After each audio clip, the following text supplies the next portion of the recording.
Before you ever learned how to explain yourself, heaven already knew exactly who you were. This moment is not accidental, and it is not merely encouraging. It is a divine interruption. You are not here to build an identity. You are here to uncover one that was settled long before fear, trauma, or failure ever tried to rename you. Certainty surrounds this truth because heaven never hesitated about you. Long before approval was chased, recognition was already established. Jeremiah 1 verse 5 records God's words. Before I formed you in the womb, I knew you. That knowing was intentional, personal, and complete. Heaven's awareness of you did not begin when you succeeded, repented, or figured things out. It began before you took your first breath. Many become confused by the belief that identity is something constructed over time. That idea deserves to be challenged. What defines you was written, not invented. Psalm 139 verse 16 declares, "Your eyes saw my unformed substance. In your book were written every one of them, the days that were formed for me." Design came before the days. Purpose preceded process. You were never improvising life. You were walking through something already authored.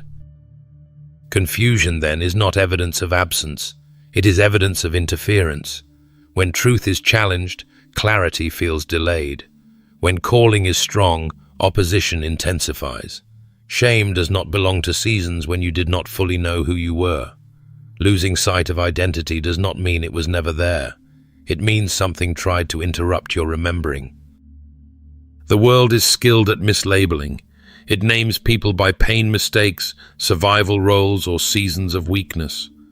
Heaven does not do this. Heaven names by essence. Ephesians 1 verse 4 reminds us, He chose us in Him before the foundation of the world. That choice was not reactionary. It was eternal. It was made before culture, before comparison, before your story gained chapters. This moment does not appeal to analysis. It invites perception. Some things are not grasped by overthinking. They are recognized.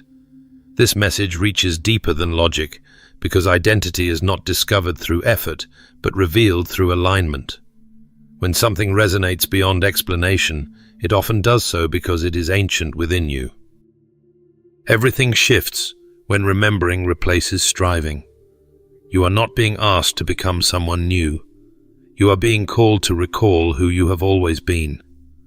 Heaven has never been confused about you, even during seasons when you were. What lies ahead does not demand performance proof or perfection. It invites agreement. And it may help you to know this long before people had opinions about you. Heaven already had intention. That truth steadies the heart, because worth was never activated by visibility. You were known, named, and regarded with purpose before anyone observed your gifts, questioned your choices, or tried to define your worth. Identity was never dependent on agreement. Isaiah 49 verse 1 declares, "The Lord called me from the womb, from the body of my mother, He named my name." That calling establishes something unshakable. Heaven recognized you before society formed expectations, before roles were assigned, and before comparison distorted perception. Your existence was intentional, not accidental, deliberate rather than reactive. Misunderstanding followed you, not because something was missing, but because depth often confuses shallow interpretation. When people struggled to categorize you, it was not deficiency revealing itself. It was dimension. Galatians 1 verse 15 reminds you that God set me apart before I was born. Separation preceded explanation. Distinction arrived before applause. Early awareness of being different often felt isolating, yet it was sensitivity developing quietly. You noticed patterns others ignored. You sensed tension when environments felt misaligned. That awareness was never meant to estrange you. It was preparing discernment. Being misunderstood does not invalidate calling. It confirms complexity. Divine knowledge always preceded performance. Success did not impress heaven, and failure never erased intention. You were known before achievement, loved before obedience, and chosen without negotiation. Psalm 22 verse 10 states, "On you was I cast from my birth, and from my mother's womb you have been my God."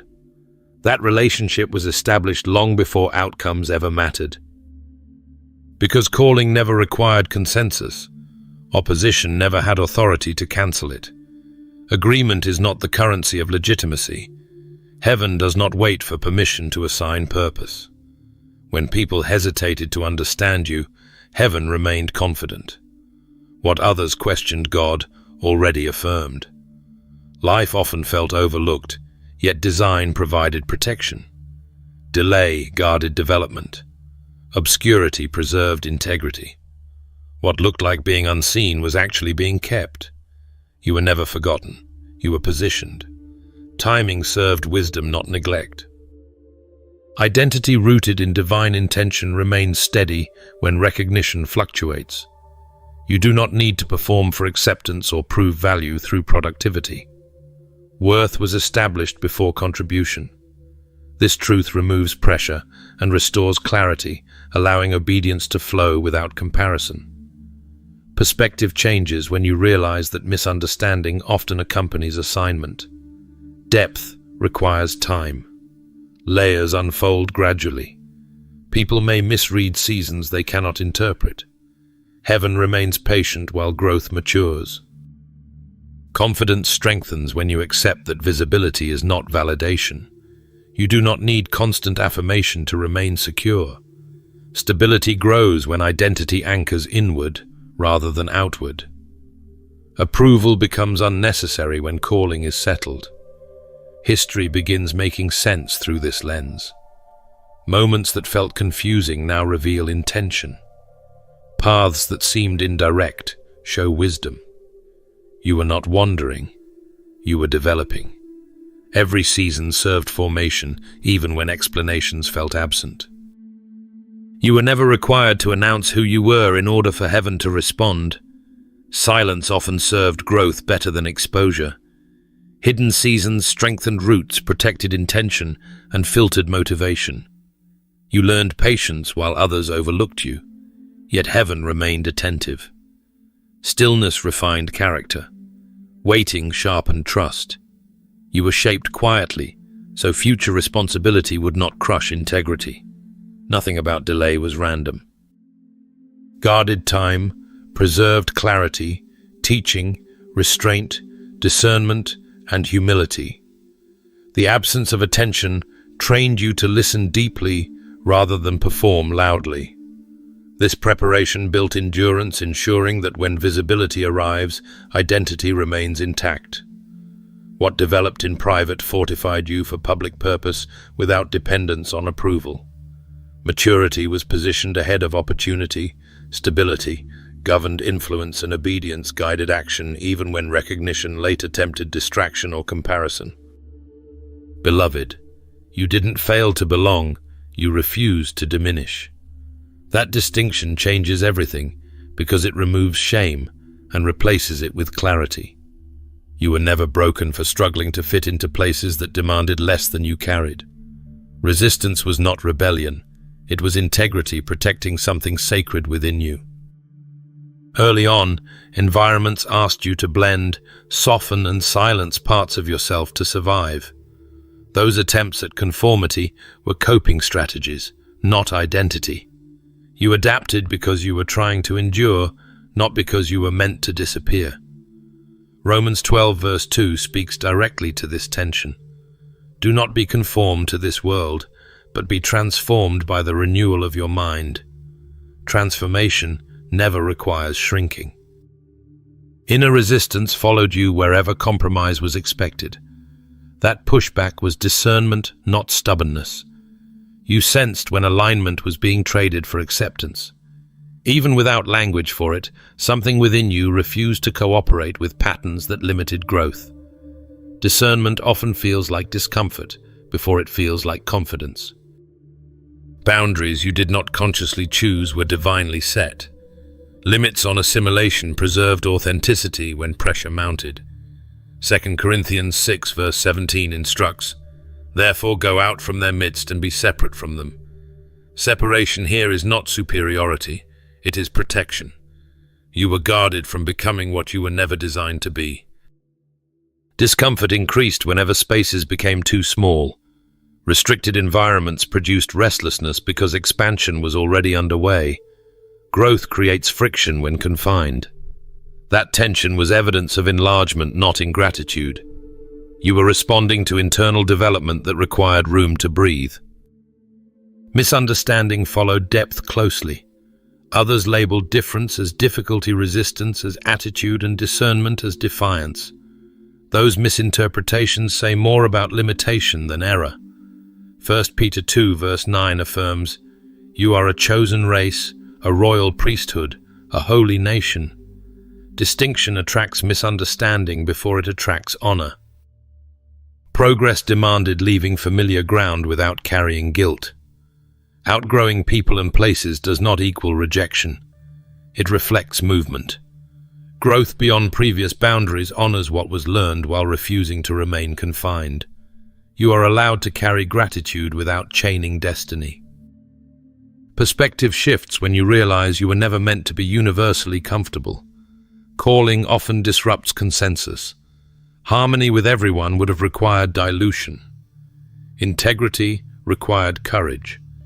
You were preserved through incompatibility, so authenticity could remain intact. Strength developed quietly as you navigated spaces that could not contain you. Each refusal to shrink reinforced identity. Every moment of tension clarified values. You learned when to stand firm, when to stay silent, and when to step away without bitterness. Release arrives when self-blame dissolves. You were not difficult, dramatic, or ungrateful. You were discerning. You were responding to limits placed around something expansive. That awareness restores dignity and steadies confidence. Choose attentiveness over avoidance, courage over retreat, and humility over defense. This posture allows truth to accomplish its work without resistance. God speaks personally, not impersonally, and this exchange carries relationship, not accusation. You can trust that nothing revealed will exceed the grace provided to process it well. Preparation has matched permission. Covering surrounds clarity. You are held guided and strengthened even here. Friend, what looked like quiet was actually careful design.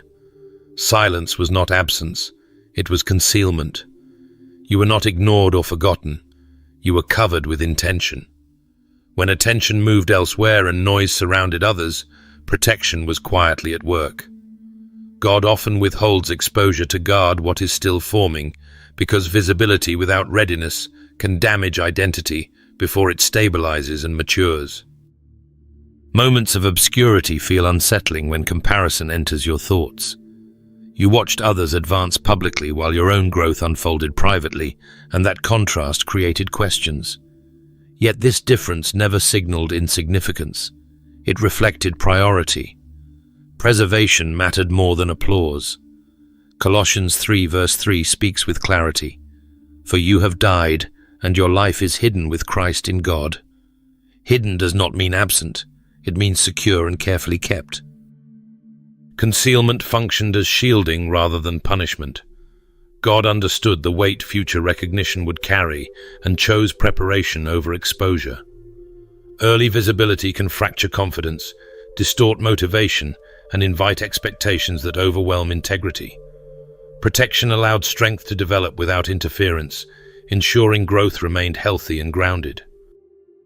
Overlooked seasons served as incubation rather than delay. Depth increased while attention stayed minimal. Substance formed while noise remained distant. Psalm 27 verse 5 reveals God's care in this process. He will hide me in his shelter in the day of trouble. Shelter exists to preserve life, not to deny it. What grows in safety develops resilience. Delay carried strategy instead of correction. Nothing about you was defective or behind schedule. Timing served formation. God values durability over speed and depth over display. Quiet years refined discernment, strengthened character, and clarified direction. These refinements rarely survive constant observation. Privacy also purified motivation. Without applause, obedience grew sincere. You developed the ability to listen without performing and to serve without being seen. This discipline strengthened faithfulness, ensuring future influence would rest on integrity rather than approval. Obedience matured because it was practiced without reward. Nothing essential was lost during concealment. What mattered waited. Growth continued even when progress felt invisible. Isaiah 45 verse 3 affirms this promise. I will give you the treasures of darkness and the hoards in secret places. Hidden spaces contain provision, not loss. They prepare capacity before responsibility arrives. Protection extended beyond circumstances into identity itself. Essence was guarded carefully. Exposure was withheld to prevent dilution. When others attempted to define you prematurely, silence preserved truth. Identity shaped in quiet withstands noise later without collapsing under pressure. As seasons shifted, stability increased. You became grounded without depending on recognition. Confidence no longer rose or fell with validation. This steadiness prepared you to carry visibility responsibly, remaining anchored when attention grows and expectations increase. Perspective now reframes the past gently. What once felt like neglect reveals intention. What seemed slow now shows wisdom. God shielded you from pressure you were not meant to carry, yet proving readiness mattered more than recognition.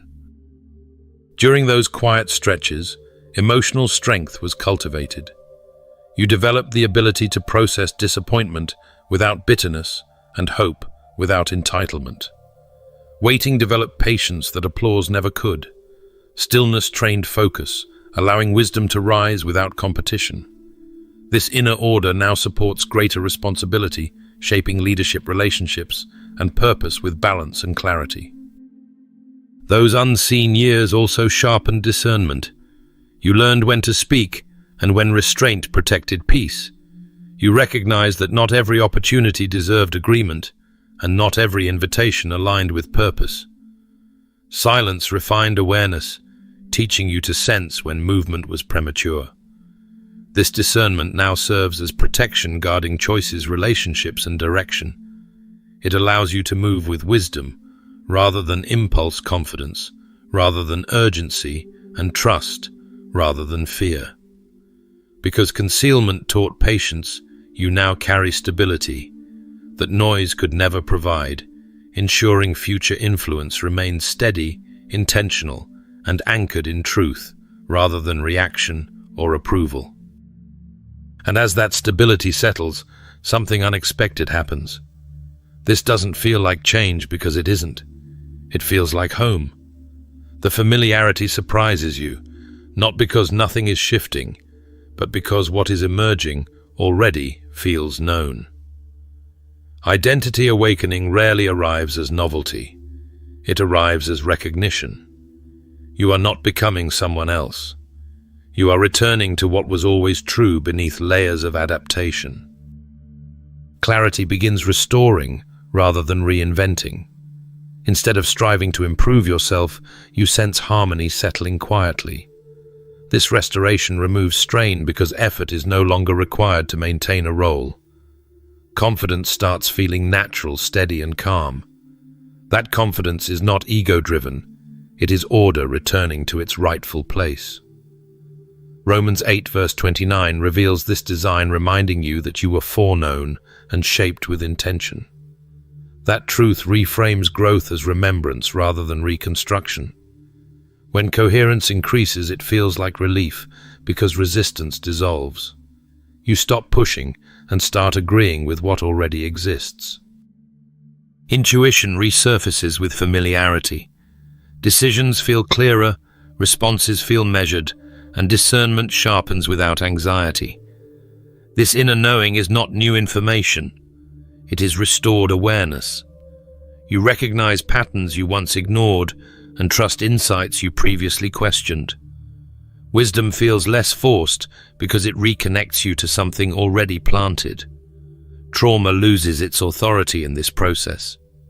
Pain shaped reactions, not identity. Distortion tried to rename you, but it never rewrote design. As truth resurfaces, insecurity weakens. Fear no longer defines boundaries. Healing does not erase history. It corrects interpretation and restores proportion. 2 Timothy 1 verse 9 affirms this restoration by declaring that purpose was given before time began, that calling was never dependent on performance or perfection. You were set apart by intention, not achievement. Remembering this dissolves pressure and restores dignity, allowing obedience to feel light rather than heavy. Memory awakens in subtle ways. Old passions resurface with clarity. Desires recalibrate without force. You feel drawn toward choices that reflect integrity rather than approval. This internal agreement confirms that identity was dormant, not absent, patiently waiting for truth to reclaim authority. Gentle conviction replaces harsh self-criticism. You notice compassion toward yourself growing without indulgence. Accountability strengthens without shame. This balance reflects restoration, not reinvention, because truth always produces stability rather than tension. Consistency begins replacing volatility. Emotional responses steady. Reactions soften. You sense maturity forming without striving. This stability confirms that restoration is active and trustworthy, guiding you forward with clarity. Old insecurities begin losing influence quietly. They no longer dictate decisions or demand attention.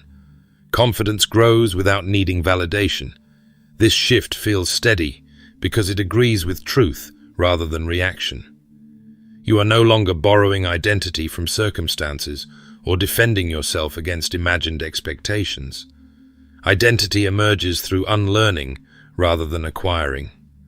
Layers of expectation fall away.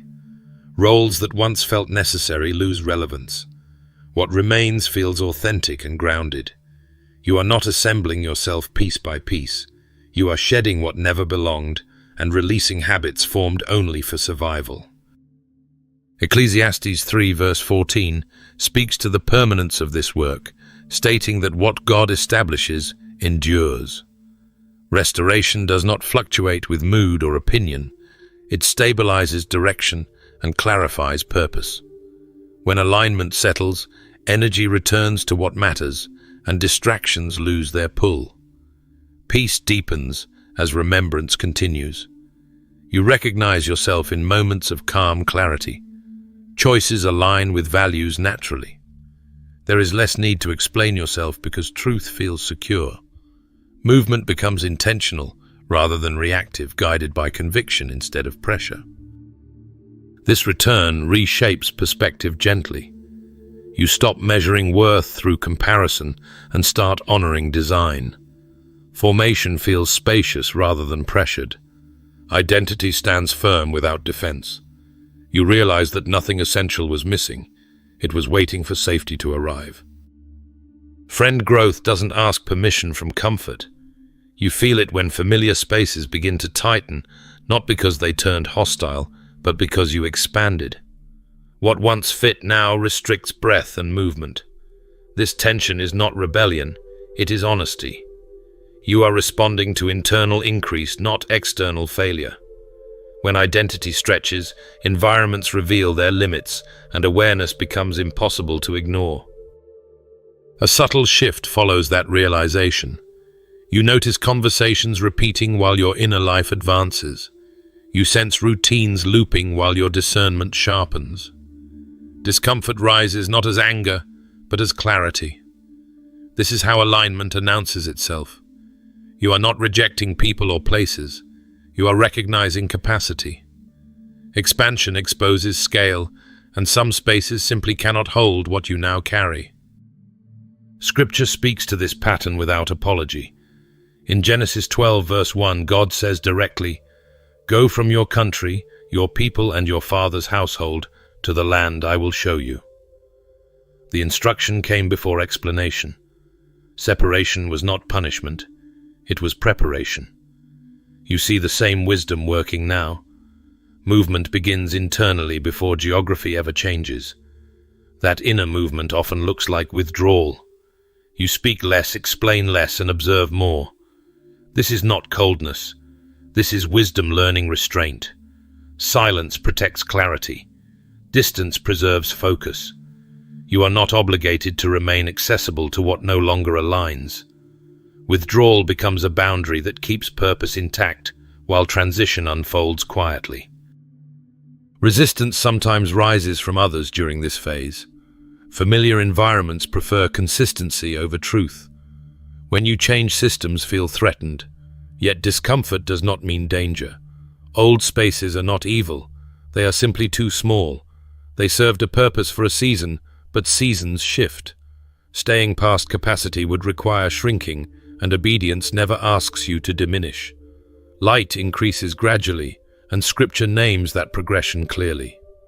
Proverbs 4 verse 18 declares, "The path of the righteous is like the morning sun shining ever brighter till the full light of day." Brightness expands whether rooms are ready or not. You are not forcing growth, you are following it. The increase comes from God, not ambition. Another layer surfaces as clarity deepens. You realize transition is happening within before it appears around you. Values adjust, desires reorder, tolerance for compromise fades. This internal repositioning matters more than visible change. External relocation without internal alignment only recreates old limits in new places. God protects you from that cycle by reshaping priorities first. Scripture reinforces this call to separation with precision. Isaiah 52 verse 11 states, "Depart, depart, go out from there. Touch no unclean thing. Come out from it and be pure." The command emphasizes protection, not superiority. You are being repositioned to guard what God is forming, not to elevate yourself above others. As separation continues, peace begins to replace pressure. You stop forcing connection. You stop explaining distance. Trust steadies your steps.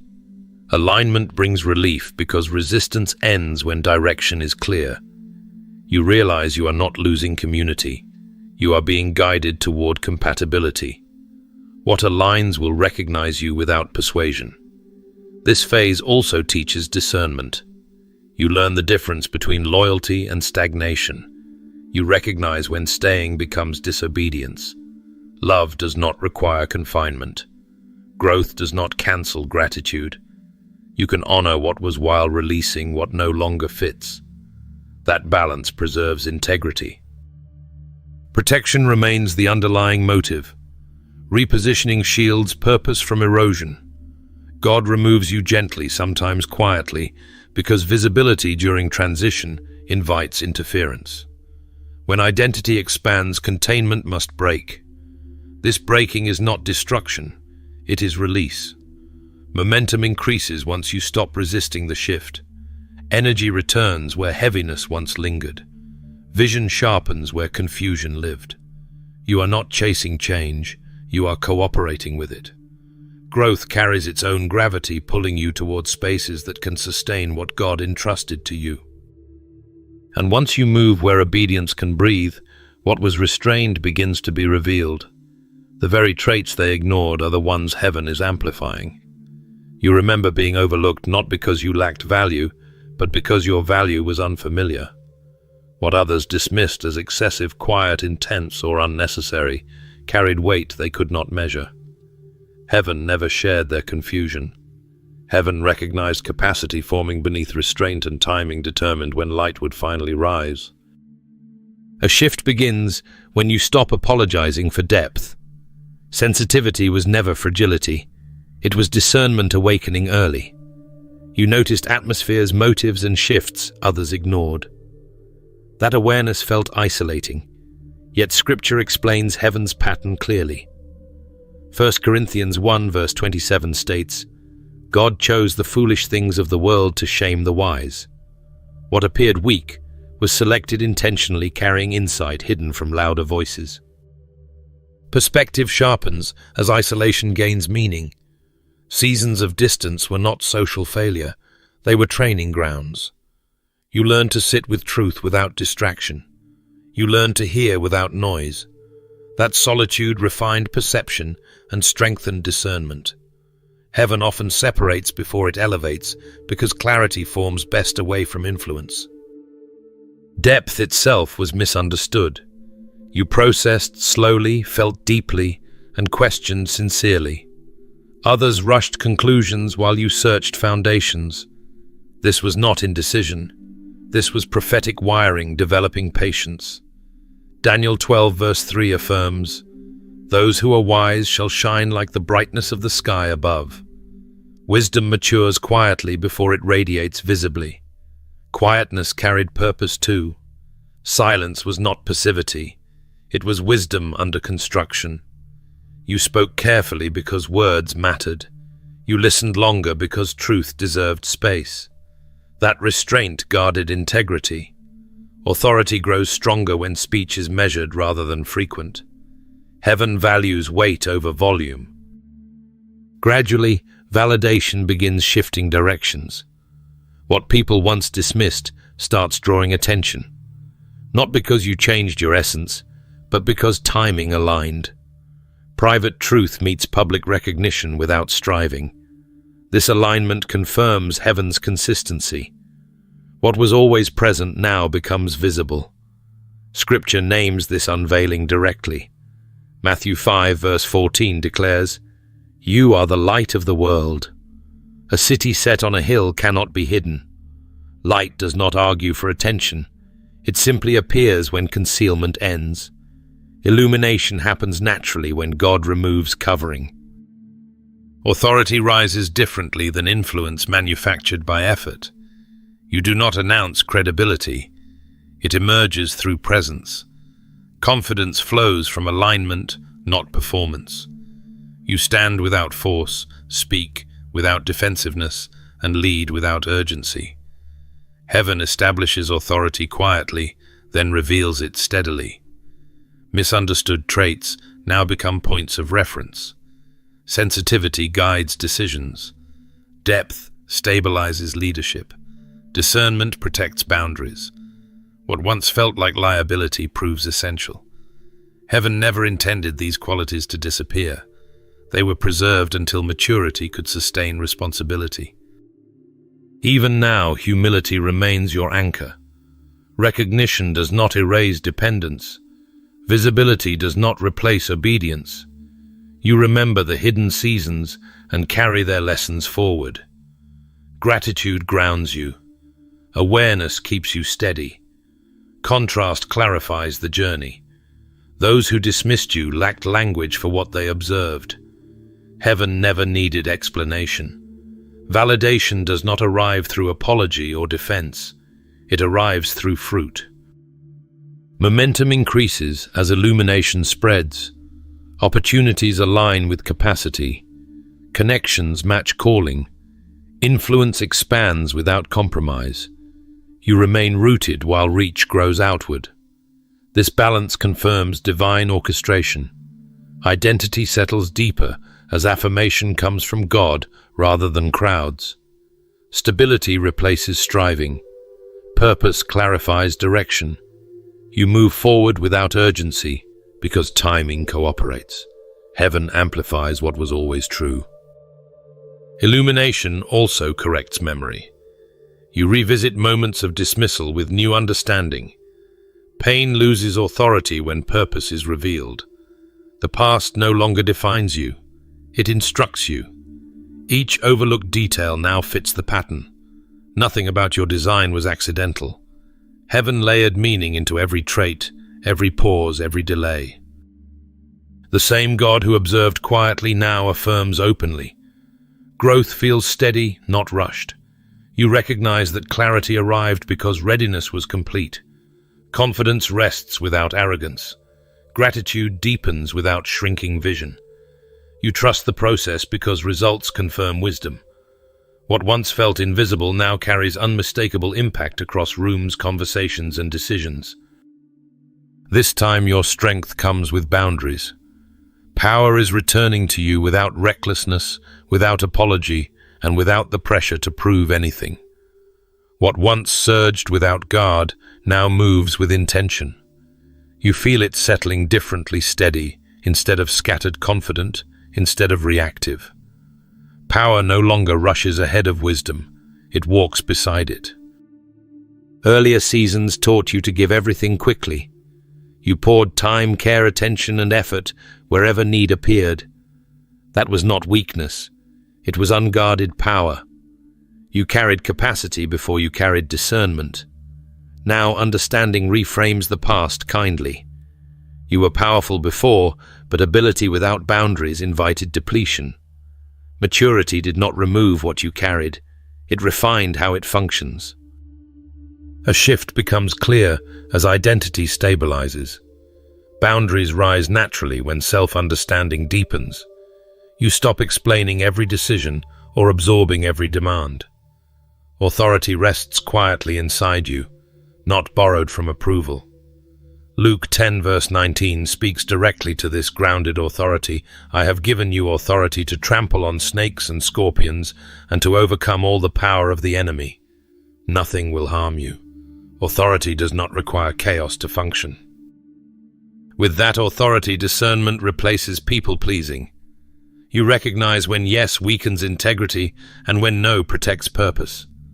This clarity feels unfamiliar at first, yet peace confirms its accuracy. You are not withdrawing love, you are directing it wisely. Discernment learns where to stand and where to step back. Energy begins staying where it belongs. You no longer leak vitality through obligation, guilt, or fear of misunderstanding. Power conserved becomes power multiplied. 2 Timothy 1 verse 7 reinforces this inner order. For God gave us a spirit not of fear, but of power and love and self-control. Power guided by self-control sustains influence instead of exhausting it. Another layer unfolds as self-respect matures into spiritual stewardship. You honor limits without shame. You protect focus without apology. Stewardship means guarding what heaven entrusted to you, including time, emotional capacity, and attention. Capacity that respects limits remains available longer and serves deeper. Wisdom now governs authority. You do not confront everything. You do not carry every burden. Discernment decides engagement. This restraint does not shrink impact, it sharpens it. Proverbs 25 verse 28 offers a vivid image. A man without self-control is like a city broken into and left without walls. Walls do not imprison power, they preserve it. Confidence settles into your posture rather than your speech. You move with calm assurance, not urgency. Decisions feel cleaner. Relationships adjust naturally. Those accustomed to unlimited access notice the change, yet alignment requires no defense. Power anchored in truth stands firm, even when misunderstood. Your authority now listens before it acts. It pauses before responding. It weighs before committing. This does not slow progress, it ensures direction. You recognize that haste once felt productive, but often scattered focus. Grounded power advances steadily, conserving force for moments that matter. Validation no longer fuels momentum. Truth does. You measure alignment internally rather than counting affirmation externally. This internal anchoring frees you from emotional bargaining. Power rooted in identity remains consistent regardless of response. Responsibility feels lighter because authority carries itself differently. You trust your discernment. You trust timing. You trust restraint. Boundaries no longer feel like loss. They feel like protection cooperating with purpose. As refinement continues, capacity integrates compassion without compromise. You remain open without being overexposed. You remain generous without being drained. Authority expresses itself through consistency rather than intensity. This returning power feels familiar, yet wiser. It remembers lessons without reopening wounds. It moves forward without dragging the past. Strength now knows where it belongs and how it functions best. You welcome this refinement with gratitude. You trust that measured strength creates lasting impact, honors, truth safeguards purpose, and allows influence to grow patiently, responsibly, and consistently over time. You see nothing you endured was wasted. It was instruction. Every moment that stretched you beyond comfort carried intention, even when answers were absent. You were not being broken down. You were being trained up. Pressure served purpose. Resistance built readiness. What felt excessive was actually precise, measured by God, and applied to expand capacity you had not yet recognized. Early trials functioned like quiet classrooms. Lessons arrived without labels, often disguised as setbacks or detours. You developed endurance by staying when leaving seemed easier. You learned patience by waiting without timelines. Hebrews 12 verse 11 names this process clearly. For the moment, all discipline seems painful rather than pleasant, but later it yields the peaceful fruit of righteousness to those who have been trained by it. Training rarely feels gentle while it is shaping resilience. Wisdom formed through lived experience, not theory. Knowledge alone could not have prepared you for what you now carry. Discernment grew through decisions made under pressure. Understanding deepened through consequences navigated honestly. You gained perception that cannot be taught quickly, because truth settled through time, repetition, and reflection, rather than instruction alone. Pain also expanded compassion. You now recognize struggle without needing explanation. You respond gently, where judgment once rushed forward. 2 Corinthians 1 verse 4 captures this exchange of pain into purpose. God comforts us in all our affliction, so that we may be able to comfort those who are in any affliction. What wounded you did not harden you, it widened you. Endurance refined authority quietly. You learned to stand without applause. You grew steady even when outcomes delayed. Authority developed internally before it appeared externally. People now sense weight in your presence because endurance disciplined your reactions. You panic less easily. You wait for clarity with patience. Strength learned restraint. Scars became credentials rather than disqualifications. They testify that you survived, adapted, and remained faithful. You no longer hide what shaped you, yet you are not defined by it. Experience lends credibility to your voice. Wisdom carries resonance because it was earned through perseverance rather than convenience. Another layer formed while few were watching. Preparation occurred privately, protecting humility. You were shaped without an audience, so motives could remain pure. Influence matured without the pressure of performance. This hidden preparation preserved authenticity, ensuring that future impact would rest on substance rather than noise. James 1 verse 12 reinforces the honor carried by endurance. Blessed is the man who remains steadfast under trial, for when he has stood the test, he will receive the crown of life. Endurance is not passive. It is active faith under strain. You remained engaged when retreat felt justified. Presence now carries authority because refinement removed excess. You listen more deeply. You speak more carefully. Decisions flow from discernment rather than reaction. Power expresses itself through consistency instead of intensity. Others feel steadiness around you because training stabilized identity. The weight you carry now is balanced. It does not crush you because capacity expanded gradually. Lessons layered upon lessons building resilience. Nothing was rushed. Nothing was wasted. Instruction accumulated quietly, shaping leadership, healing, and responsibility simultaneously. You recognize now that preparation preceded assignment. What you endured equipped you to stand where others may falter. You were shaped where no one was watching, and that shaping continues unfolding steady and faithful as purpose opens wider before you. You learned responsibility before recognition arrived. You developed restraint before opportunity expanded. Training taught you how to hold influence without losing humility and how to lead without dominating space. Experience sharpened empathy, allowing power to serve rather than control. You became trustworthy with weight because you practiced faithfulness in obscurity. Integrity solidified through repetition, not applause. Every unseen decision mattered, and every quiet choice shaped direction. When identity settles, life responds without negotiation. The urgency to chase connection, opportunity, or confirmation fades. Recognition replaces pursuit. What aligns begins moving toward you naturally, because resonance attracts without effort and truth requires no persuasion. A subtle shift appears in relationships first.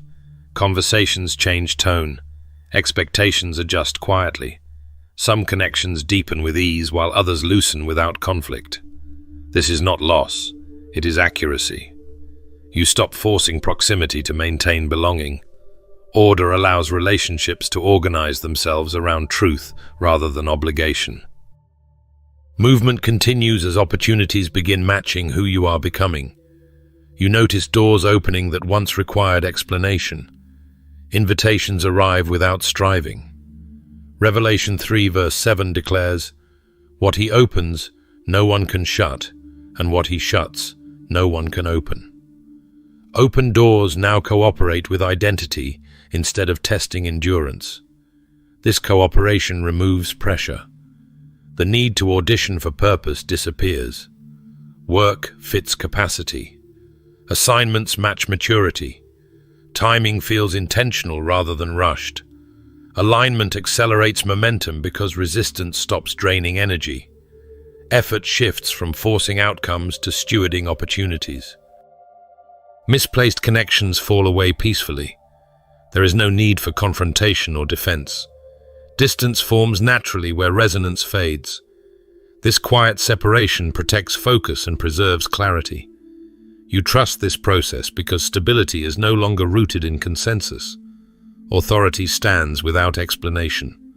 Psalm 37 verse 23 offers grounding reassurance. The steps of a man are established by the Lord when he delights in his way. Steps become clearer as delight replaces anxiety. Direction unfolds without panic. Confidence grows because guidance feels consistent and steady. Another transition unfolds internally. You stop narrating your journey for validation. Silence feels safe. Movement happens without broadcasting intention. Authority is felt rather than announced. Presence communicates clarity more than words ever could. This posture expresses itself through calm decisiveness.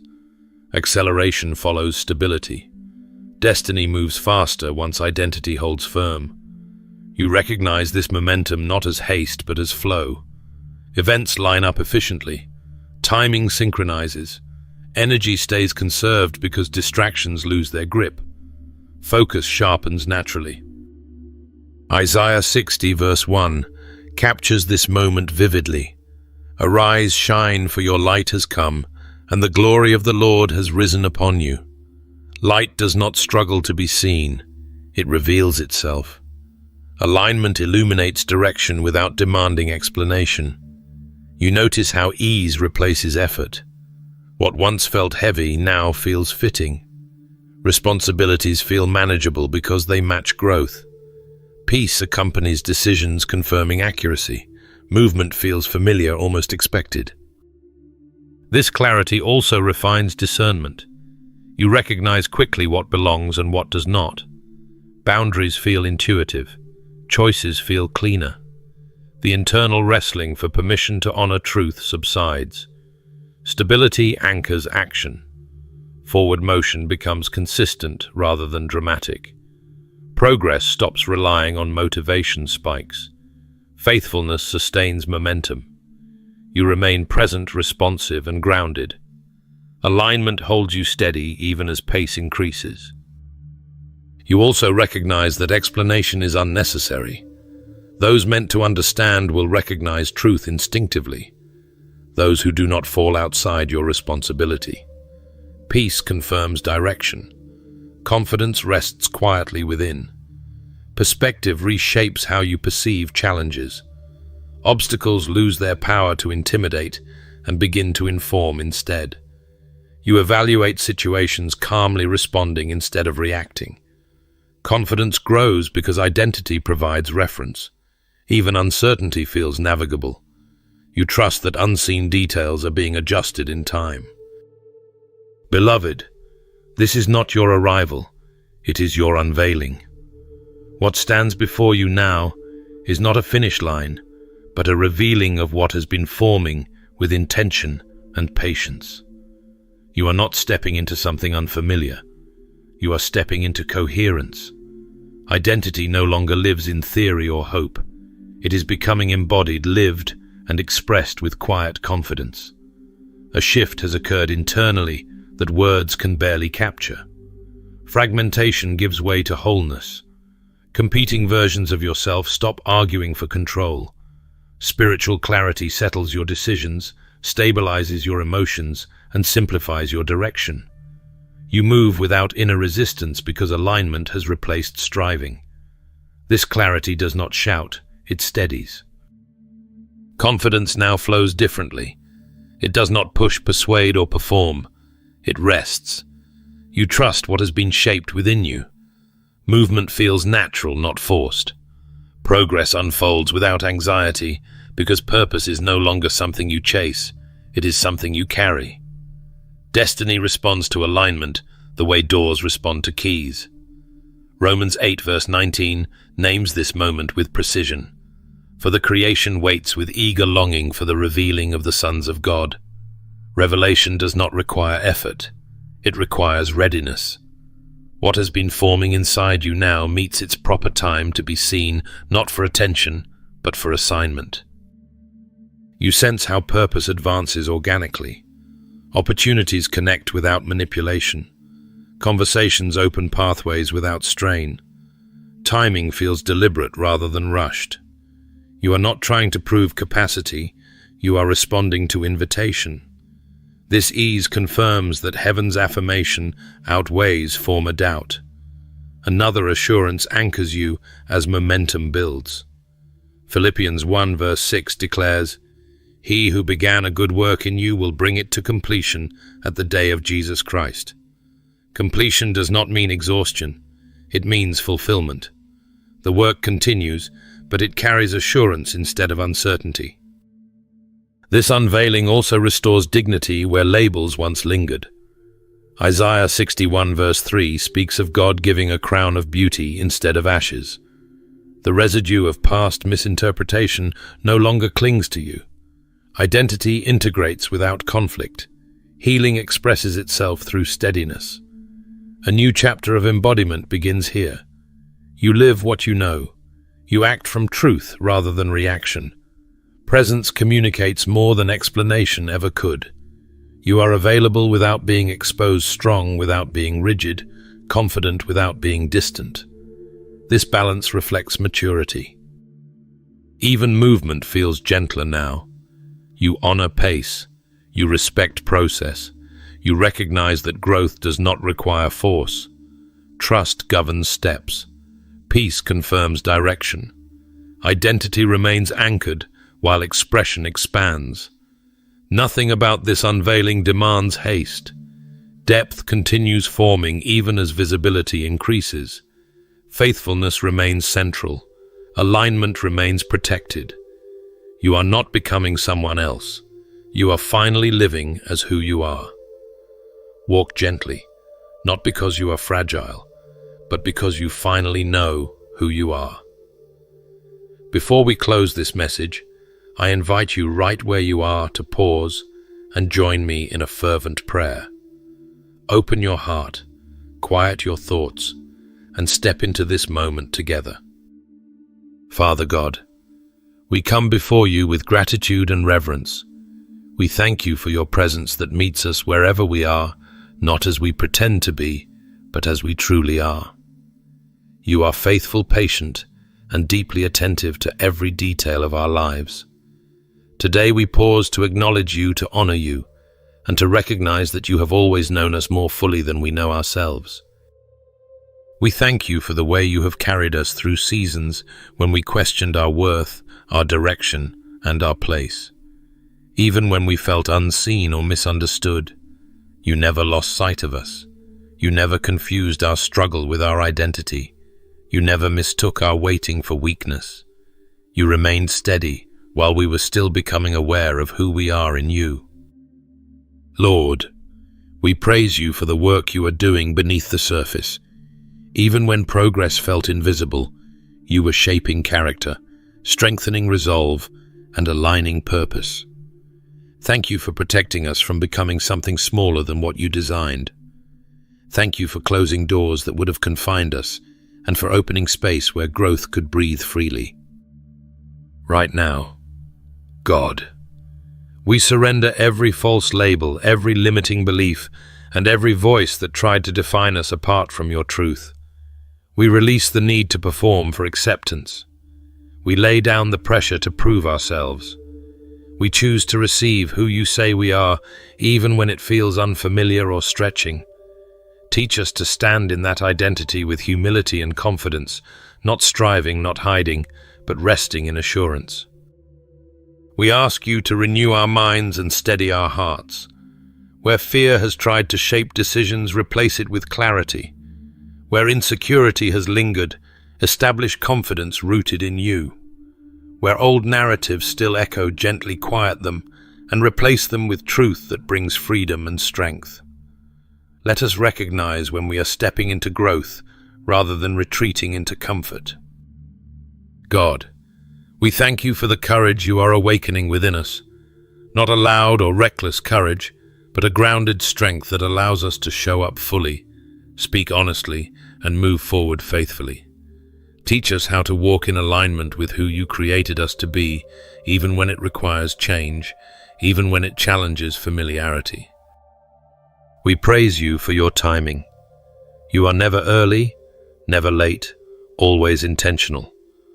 What is unfolding in our lives is not accidental. You are guiding each step with wisdom and care. Help us trust the process without rushing it. Help us honor each stage without resisting it. Let patience grow where frustration once lived. Father, we thank you for healing that is taking place. Healing of self-perception, healing of identity, wounds, healing of confidence that was shaken along the way. Restore what was diminished. Strengthen what was uncertain. Affirm what has been growing quietly. Let peace settle deeply within us as we learn to stand without apology in the calling you've placed on our lives. We praise you for community, for encouragement, and for moments of confirmation that remind us we are not alone. Thank you for walking with us through change, even when it felt uncomfortable. Thank you for staying close while we learn to let go of versions of ourselves that no longer fit. God, we place our future in your hands with trust. We do not need to force outcomes or chase validation. We choose obedience over urgency, faith over fear, and truth over comparison. Lead us with clarity. Guard our hearts with peace. Anchor us in who you have always known us to be. We thank you, we honor you, and we praise you, not just for what you do, but for who you are. Receive our gratitude, our trust, and our willingness. We step forward with open hearts, confident that you are guiding every part of this becoming. Amen. If this message has spoken to your heart and affirmed who you are becoming, I warmly invite you to like this video, subscribe to the channel, and share it with someone who may need this encouragement today. Thank you for being part of this community. May God continue to guide you, strengthen you, and remind you daily of the identity He has always known you to carry.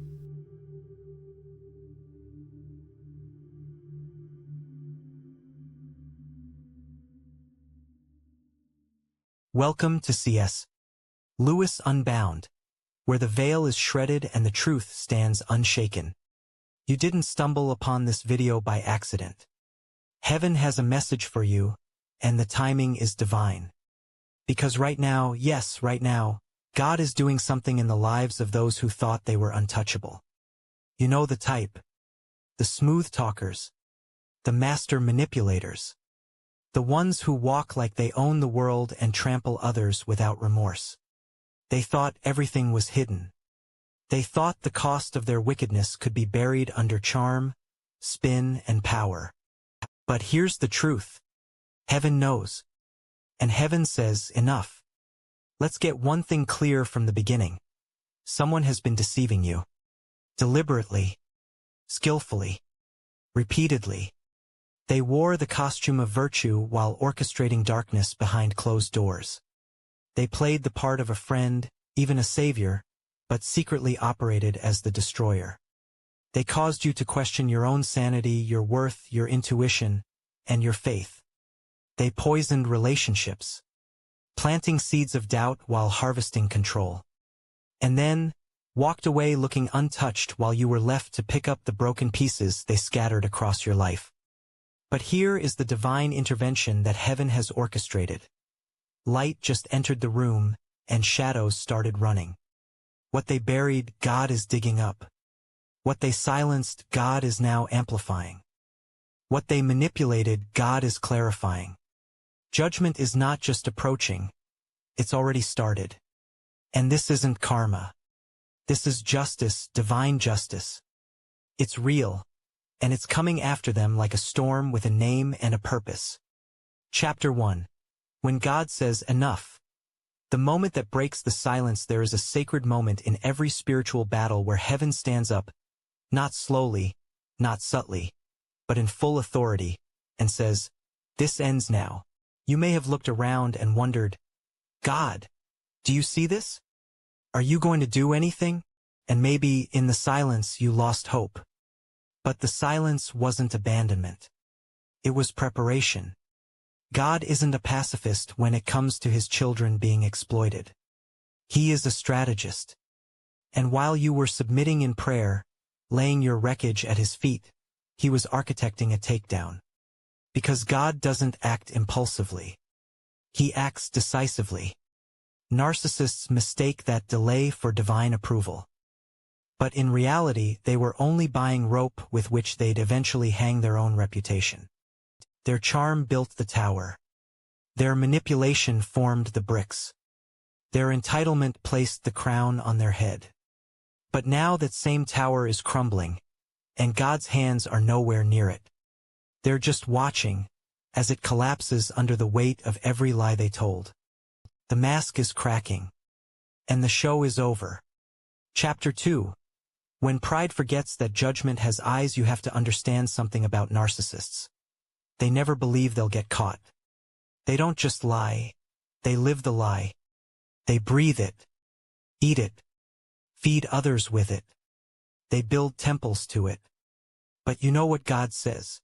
Pride goeth before destruction, and a haughty spirit before a fall. They strutted into your atmosphere not just with sin in their heart, but superiority. They believed they were untouchable. Too smooth to be seen. Too clever to be caught. But God always sees.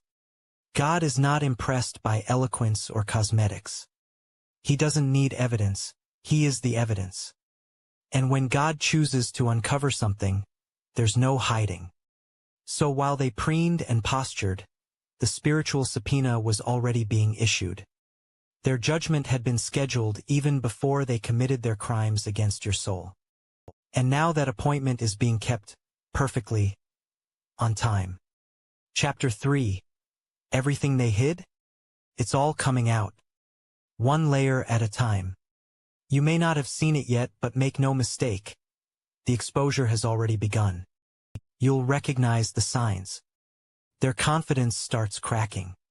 The charisma goes dull. People around them start picking up on things you've known for years.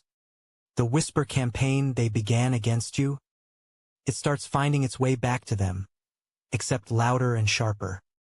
And here's the part that will floor you. They're now under surveillance. Maybe spiritually, maybe legally, or both. The same person who used to mock others for getting caught, who laughed at other people's downfalls, is now nervously looking over their shoulder. Why? Because courtroom doors are opening. And not imaginary ones. Real ones. The kind that comes with filing cabinets full of receipts. With witnesses ready to testify. With lawyers who aren't fooled by their crocodile tears. Chapter 4. How God builds an ironclad case while the narcissist sleeps soundly. Here's where things get divine. God doesn't just bring the truth to light, he builds cases that don't lose.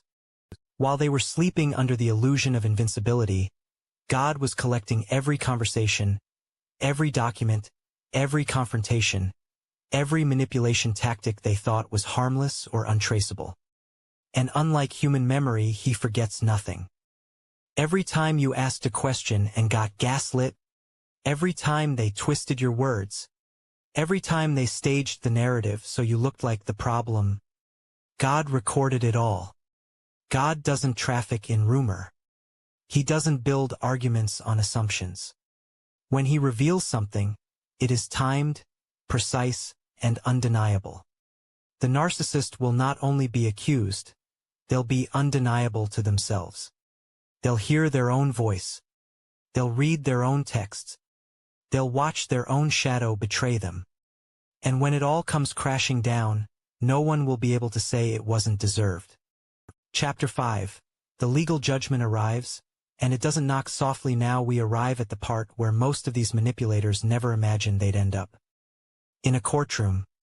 Not metaphorically. Legally. Literally. And it all started with God saying just one word. Begin. That's all it takes for heaven to move earthly systems. One whispered prayer becomes paperwork. One moment of surrender becomes an official investigation. One breaking point turns into charges pressed. The narcissist, who once boasted about being too smart for the law, is now desperately Googling loopholes, clinging to attorneys, questioning loyalties, and watching his handcuffs get closer. They sit in front of judges now, where fake charm doesn't sway anyone. Where the silence is no longer peace, but punishment. They have nothing left to throw at you, no accusation, no twisting of the story, because truth has taken the witness stand. And it refuses to shut up. Courtroom justice may come late. But when it comes, heaven ensures it hits like thunder in an empty chapel. Chapter 6. Their image, shattered, scattered, unrecoverable prison is punishment. But for narcissists, public humiliation is eternal torment. This is where their pride bleeds. Because at the core of every narcissist is not just a fear of consequence, but a mortal fear of being irrelevant or worse, exposed. The community they used to charm now scrolls through the headlines in disbelief. The friends they leaned on for validation now ghost them like they never existed. The stories they told to puff themselves up, rewritten by the receipts of reality. The narcissist is haunted by open conversations, harsh whispers, memes, social posts, collective silence. And worst of all, they know it isn't a phase. It's their new permanent reputation. And they earned every syllable of it. This is what it looks like when divine exposure touches the world of influence. And it's only Act 1. Chapter 7. Your comeback is heaven's final verdict. Let's shift the lens now. This story isn't just about what they did. It's about who you are becoming. Because while your enemies are unraveling, you are rebuilding. In fact, you're not just recovering. You're being crowned, elevated, promoted. Every space in which you were silenced is becoming a platform where your voice is finally respected. Every person who doubted you is starting to ask for your side of the story. And every door that once slammed in your face, it's flinging wide open, and the doorframe has heaven's fingerprints on it. Chapter 8. Your comeback is a divine command. Not a coincidence. There's something sacred about what's happening to you right now. You're not just getting back on your feet, you're rising. And you're not rising by luck. This isn't self-help. This isn't wishful thinking. This isn't karma circling the block. This is divine orchestration. The season of silence has ended, and now your restoration speaks for itself. Your life no longer needs a defense because the fruit of what God is doing in this moment is louder than any accusation ever thrown against you. You don't have to go back and argue your innocence. You don't have to prove anything to people who chose not to see. You don't have to retaliate. Your presence, unchanged in authenticity but empowered by fire, is doing all the speaking. Your victory is the response. And now they're the ones watching. The narcissist who once laughed at your prayers is now watching those prayers manifest. They called your faith naive. They mocked your spiritual discipline. They rolled their eyes when you cried out to a God they didn't fear. But God didn't just hear you. He heard you clearly. And now, He's honoring you publicly. This isn't just restoration, it's vindication. Chapter 9. You were buried but not broken, and now you're blooming where they planted the poison. You see, narcissists always have the same strategy. Destroy your confidence, distort your identity, isolate you from support, then rewrite the story while you sit in silence. They figured if they discredited you loud enough and long enough, no one would listen to your truth. But they forgot one thing. There's a difference between being buried and planted. They shoved you underground hoping no one would ever hear from you again. But God saw soil. He saw potential. Purpose.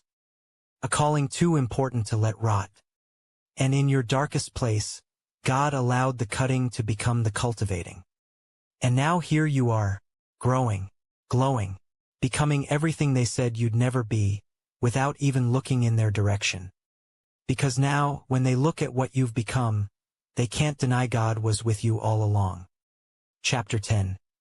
God is preparing a table, and they're not on the guest list. Thou preparest a table before me in the presence of mine enemies. You've heard that verse before. But you're about to watch it play out in real time. Because your enemies, they're watching. They tried to ruin your name, but now your name is in rooms they can't enter. They tried to end your relationships, but now you're surrounded by people who actually see you. Not the caricature they created. Not the lie they planted. People are starting to get it. They are connecting the dots. And some of the very individuals who once sided with the narcissist are now revisiting those old conversations with regret. Why didn't I believe you? Why did I let them twist the story? How could I have been so blind? It's not your job to correct them. It's not even your job to confront them. All you need to do now is walk boldly into the table God prepared, and know that vindication was never about spotlight, but refinement.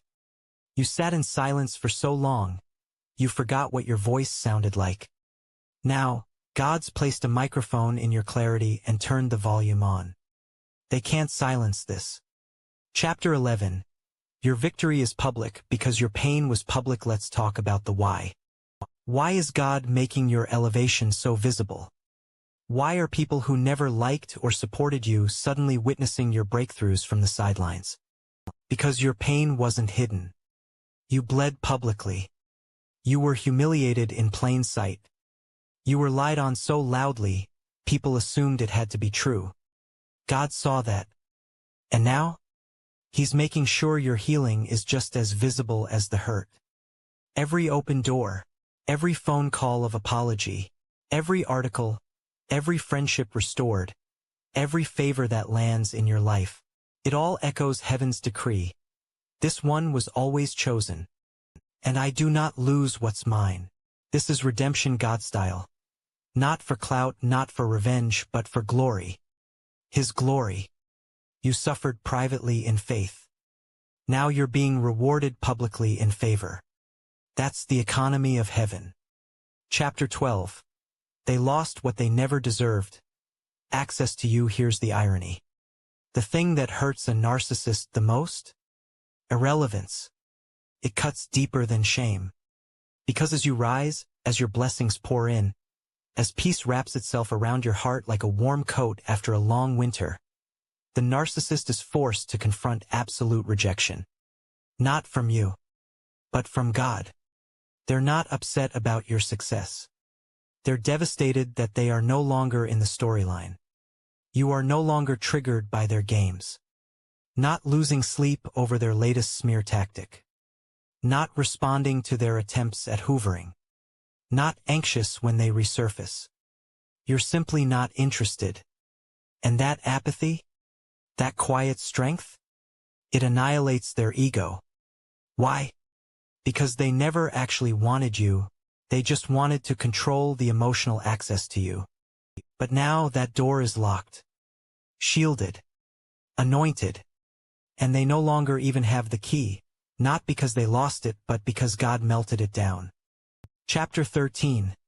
You are the evidence that God shuts down plots and elevates purpose. Here's what you may not fully realize.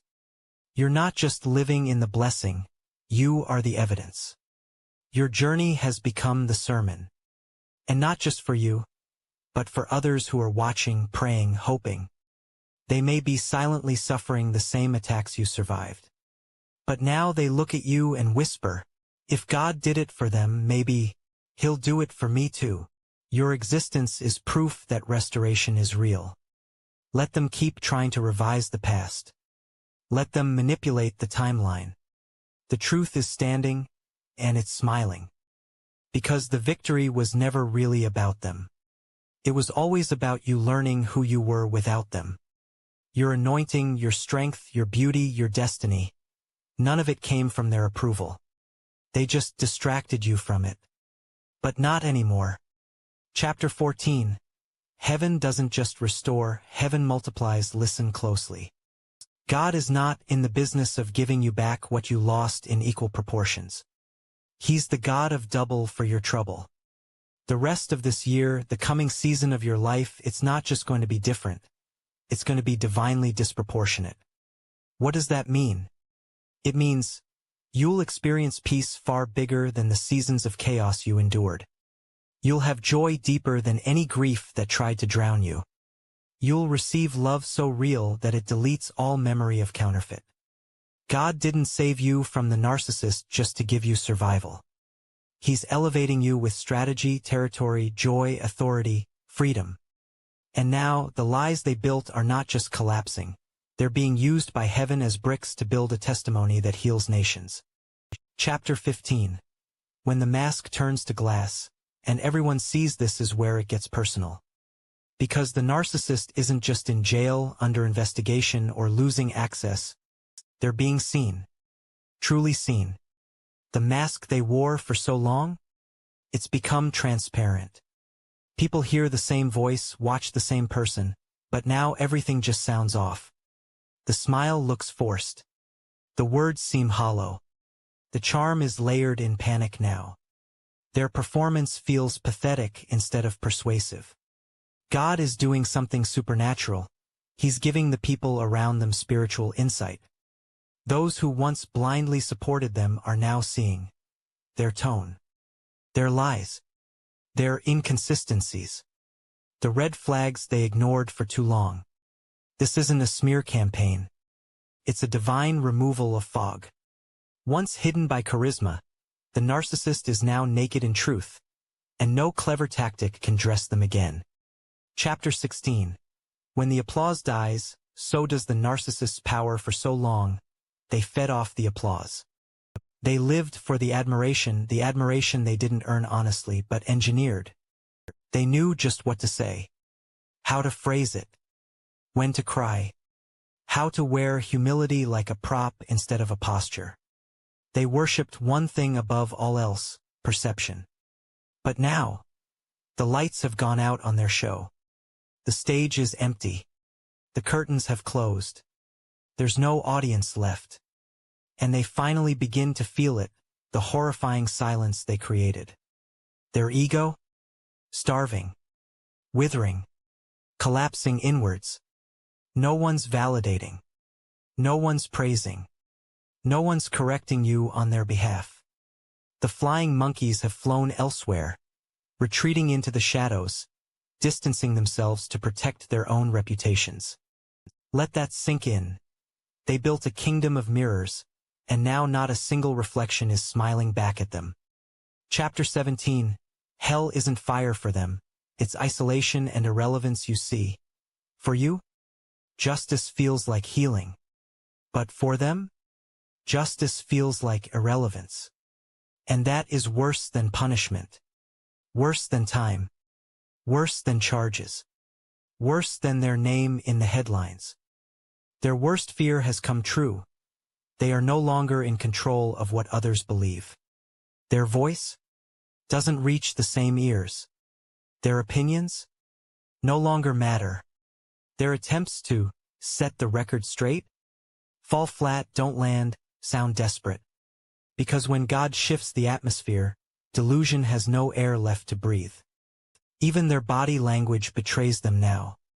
Casual conversations turn awkward. Former supporters quiet their endorsements. People remember things differently, with new eyes, new wisdom.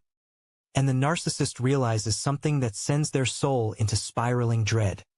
They're no longer fooling anyone. Chapter 18. The moment the crowd turns, and the judgment goes global. Let's go deeper.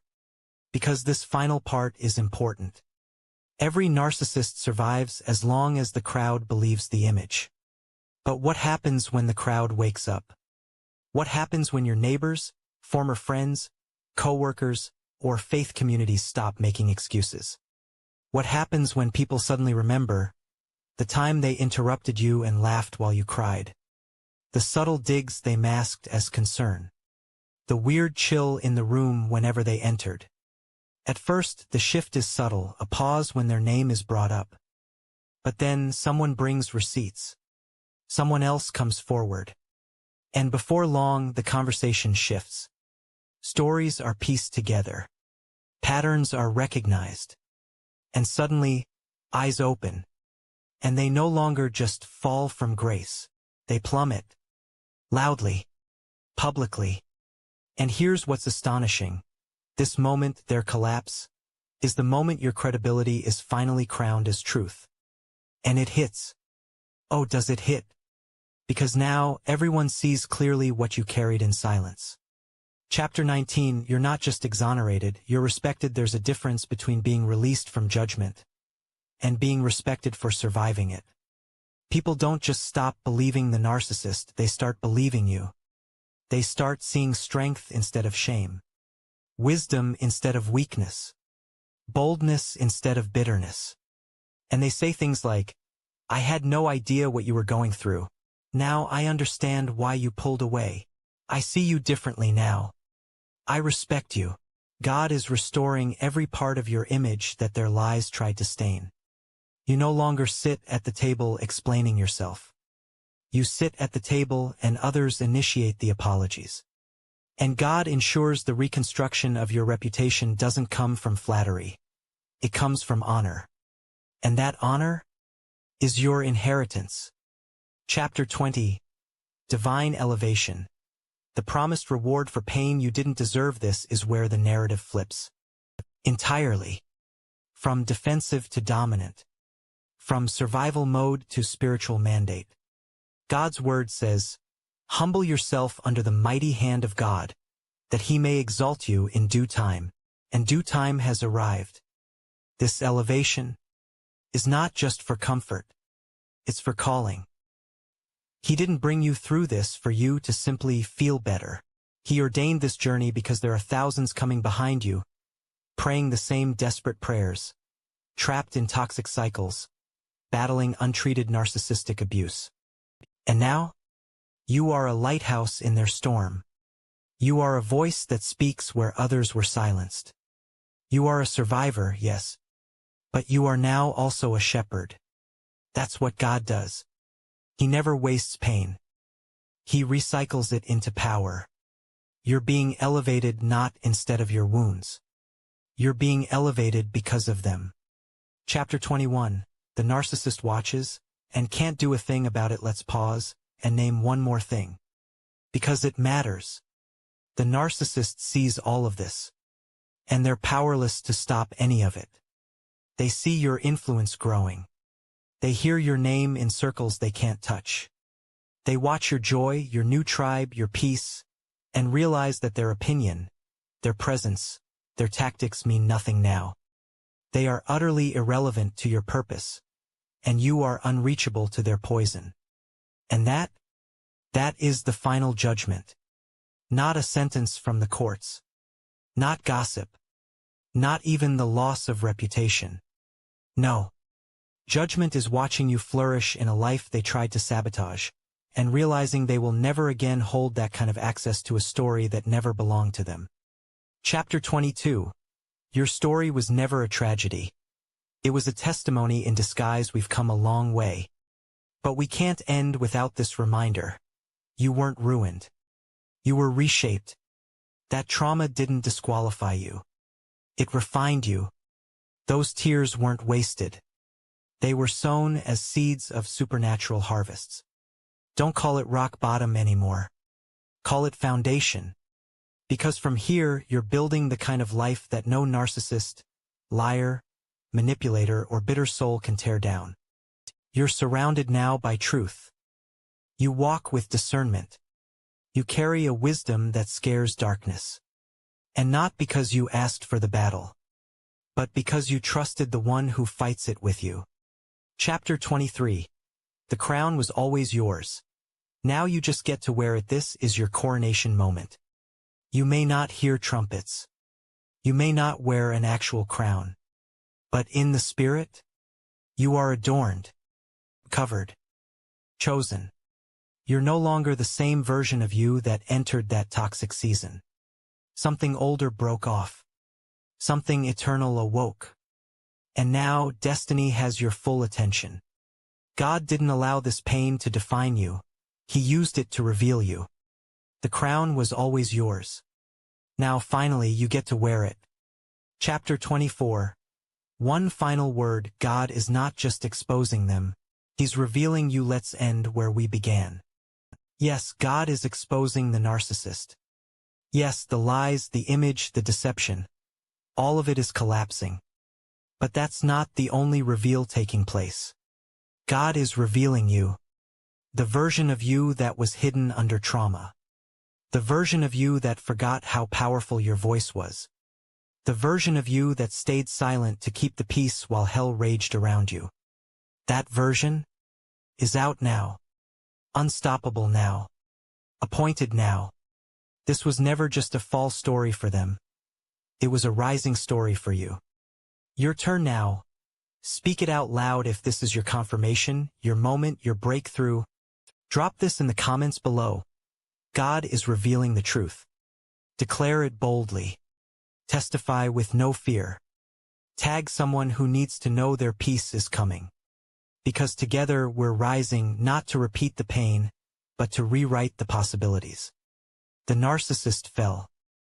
But you were forged in the fire. And from this moment on, you rise, you rebuild, and you reign. Welcome to C.S. Lewis Unbound, a sanctuary for truth, healing, and divine perspective in a noisy world full of illusions. Today, I speak directly to those who've endured the endless manipulation of narcissists. To the ones who were discarded and silenced only to watch another person, the new supply, step into the spotlight you were pushed out of. You know that pain, that confusion, that eerie moment where you're forced to witness someone else celebrate what once shattered your heart. But what if I told you the story didn't end there? What if that new person, who thought they won, only walked into the same storm that once tried to destroy you? They didn't replace you. They stepped directly into the fire you were rescued from. They didn't inherit a prize. They inherited a curse. And today we're going to unpack exactly why. Segment 1. The new supply, the narcissist, the karma they forgot to mention at first glance. It looks like the narcissist upgraded. They move quickly. They post photos, romantic captions, and love-bombing timelines that scream, "Look how happy we are." They curiously mimic what they did with you. Date nights, vacations, grand gestures, all while rewriting the story. You were the problem. They found someone better. They're finally at peace. But let's press pause right there. Because what you're witnessing is not a fairy tale. It's familiar choreography. It's a rerun. A pattern. A psychological loop that the narcissist cannot escape, and the new supply doesn't recognize until it's too late. You'll notice something strange in this cycle. Narcissists don't choose people, they choose utilities. They don't seek love. They seek supply. They aren't healed. They're hungry. They don't grow. They consume. To the narcissist, the new supply was useful for one thing: managing the optics of their last failure. They didn't pick someone better.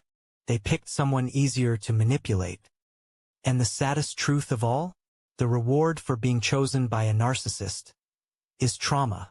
Segment 2. Why the replacement was never an elevation to the one watching. Yes, you.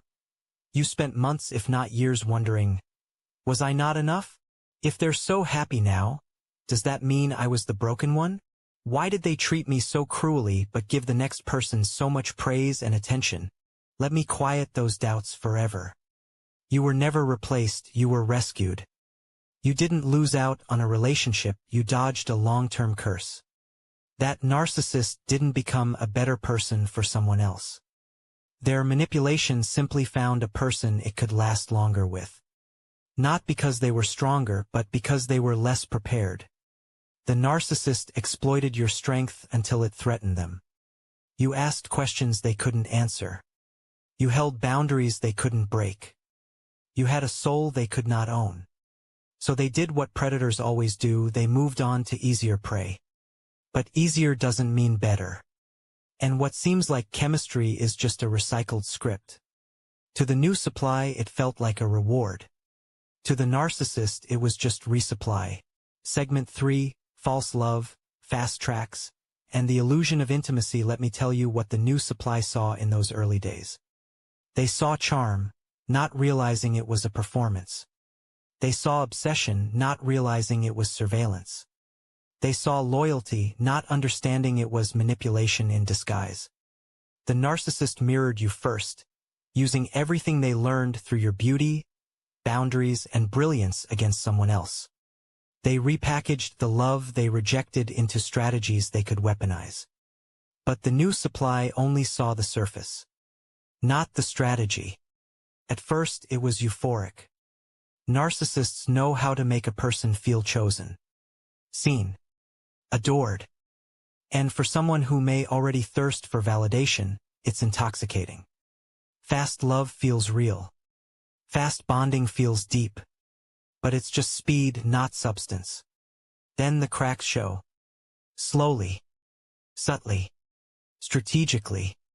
Compliments morph into passive-aggressive digs. Romantic gestures turn into control tactics. What used to make them feel secure now triggers anxiety they can't decode. That's not love. That's grooming. That's not intimacy. That's enmeshment. And the new supply mistook possession for passion. Segment 4. The unraveling begins. Every manipulation has a shelf life. Over time, the narcissist's charm begins to decay, and what's left behind is criticism, rage, paranoia, control, and indifference. It's like the lights in the theater shut off suddenly, and now the new supply is sitting in the dark, holding a script they don't recognize. Where did the love go? Why does everything feel like surveillance? Why are they walking on eggshells every day? This is what you once lived and escaped. Now it's their daily reality. They start apologizing for things they never did. They suppress emotions just to keep the peace. They become a quiet caretaker for someone who will never care for them. The narcissist promised paradise but delivered prison. For the new supply, the unraveling isn't an event. It's a climate. Gradual storms. Emotional erosion. Mental fog. Financial strain. Isolation through confusion. And one day, they open their eyes and realize, this is not what I signed up for. But by then, it's often too late. Segment 5. The karmic transfer of burden. Now, let's talk about karma. The invisible invoice no one thinks they'll have to pay. You see, what they did to you didn't disappear. It didn't dissolve. It just sat waiting, accruing interest. Karma doesn't skip addresses. It just moves in silence. The narcissist ran from accountability, and the new supply enabled it. So guess what? They inherited the weight you were spared. The accusations meant for you now fall on them. The control you fought against now imprisons them. The spiritual attacks, manipulation, triangulation, it's all now their battle to fight. They thought they broke the cycle. They just became the next page. You were not rejected. You were repositioned. You were not abandoned. You were anointed. You were not discarded. You were delivered. And as they carry the curse, they're learning the laws of sowing and reaping firsthand. Segment 6. The community sees the truth, hears what no one told the narcissist or the new supply. The world watches. People pay attention over time. And time? It tells on everyone. At one point, the community believed the narcissist's lies. They bought the story that you were unstable, bitter, too much, or just not enough. They laughed. They judged you. Some even praised your suffering. But lies don't last. Patterns speak louder. Now they see the narcissist spiraling. Now they see the new supply shrinking. Now they see you glowing, quietly, powerfully, steadily. And finally, the crowd stops clapping. The masks fall. The illusion collapses. People start asking dangerous questions. Wait, why is the one they blamed the only one thriving now? If that other person was toxic, why do they seem so peaceful now? If the new supply was the perfect fit, why do they look exhausted, broken, and changed? Truth always outshines lies, even if it takes time. And when truth arrives, it carries a kind of justice that no courtroom can replicate. A verdict that doesn't come from anger but divine reversal. Segment 7. Your rise is the verdict they can't deny. Here's what's happening right now. Even if you can't see it, your peace is preaching louder than any rebuttal. Your growth screams integrity where their actions revealed rot. Your survival, not revenge, is what terrifies them most. Because when they look at you, they now see what they lost, what they never valued, and what heaven protected the whole time. You are no longer bitter. You're better. No longer wounded, you're wise. You don't need crowds. You have clarity. You don't seek revenge. You walk in restoration. While they collapse under spiritual consequences, you rise under divine covering. And there is no greater justice than thriving after they tried to write your obituary. Segment 8. Divine recompense, not revenge. Let me make this clear. This is not about hate. Not petty vindication. Not gloating. This is about divine recompense. God doesn't avenge with drama. He avenges with evidence. And your rise is the evidence. Your healing is the proof. Your new life is the judgment. They auditioned to replace you. But all they inherited was the chaos you were rescued from. They laughed at your downfall. Now they weep in private silence. They mocked your emotions. Now they're overwhelmed by uncontrollable ones. Every word they used against you has circled back like a boomerang. God is not cruel, but He does settle accounts fairly. Segment 9. You are walking into purpose. There's something sacred about surviving what was meant to destroy you. You learn to trust deeper. You learn to see clearer. You learn to love yourself all over again. And with every lesson, heaven elevates. Slowly, yes, but unmistakably. That raise you got? That new peace? That random door opening suddenly? That's restoration manifesting. They don't see what's happening behind your quiet days, but God is moving in real time. You're no longer fighting battles meant to expose your soul. You're walking into assignments designed to reveal your glory. You are not rebounding, you are rising. And now, God makes sure they watch. Closing call to healing strength. If this spoke directly to your spirit, don't sit silently. You're not alone, and your struggle wasn't wasted. If they thought you were done, they didn't realize that divine favor cannot be discarded. Drop a comment below. I receive it. Let heaven and every watcher know you're stepping into your next season. Boldly, healed, protected. Subscribe to our community and let your story be part of something bigger. Your rise will never be their revenge. Your growth will always be heaven's justice. Because in the end, truth never needs defenders, it only needs time. And time just responded. You were never their loss. You were heaven's protected one. Welcome to your rise. Welcome back to CS. Lewis Unbound. Welcome to CS.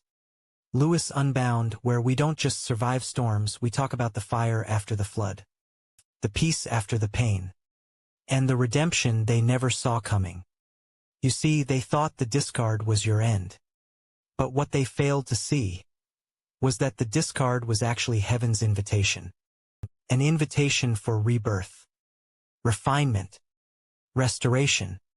This isn't about revenge. This is about revelation. Get comfortable. Breathe deep. We're stepping into the unraveling, a divine processing of pain they caused, and the power God birthed from it. This isn't just theology. This is truth lived raw, wept messy, fought through in silence, and risen with grace. Let's begin. Part 1. The discard they thought would destroy you when they walked away, they didn't just leave.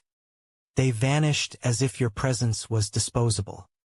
With cold silence, they withheld affection, pulled away their attention, distorted memories into manipulations.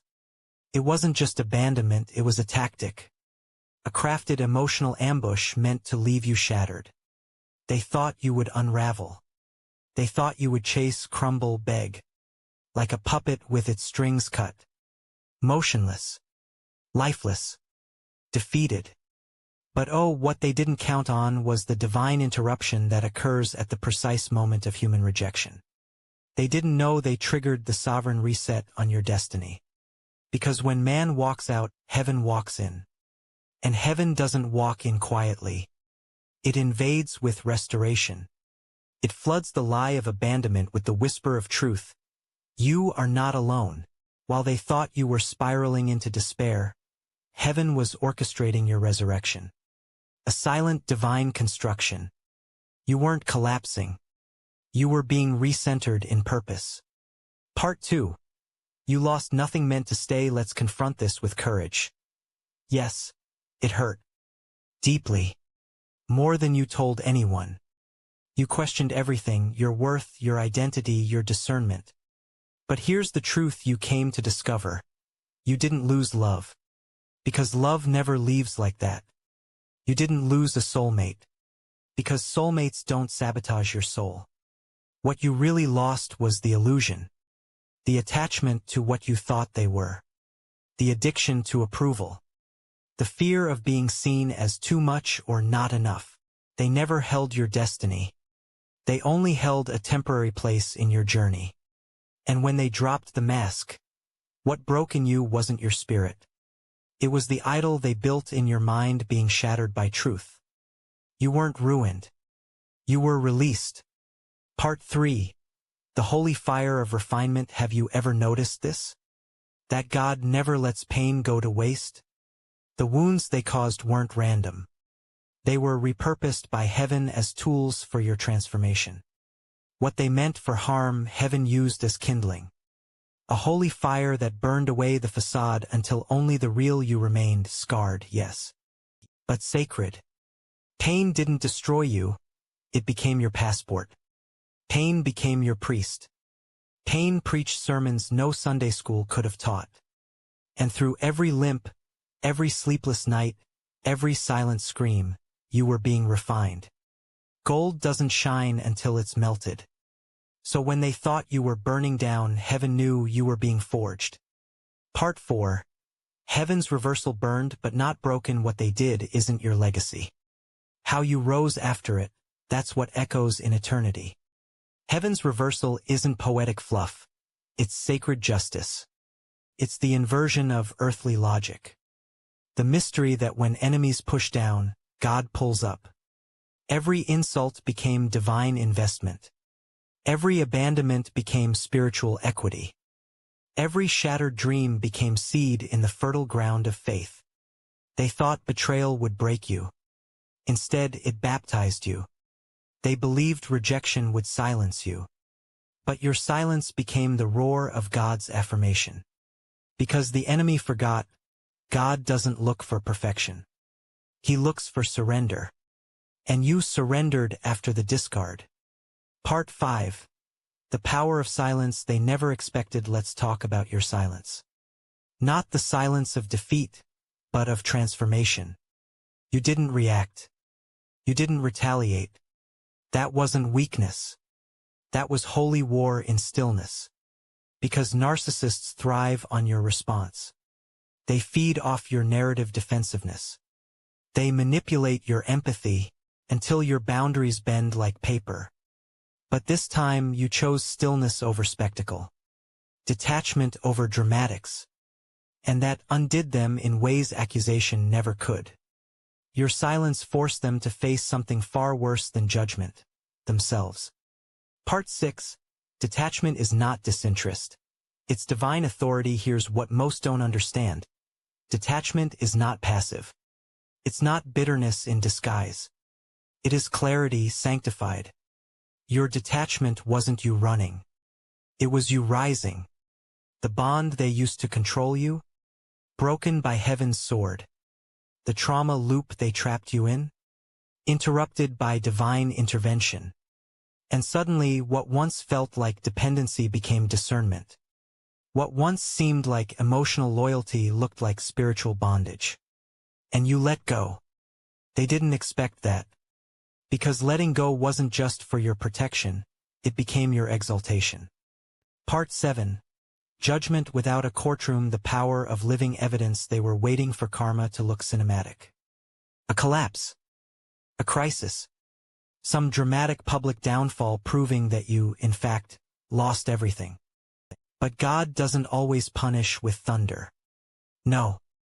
He exalts you in peace. Your peace became a mirror. And it terrified them.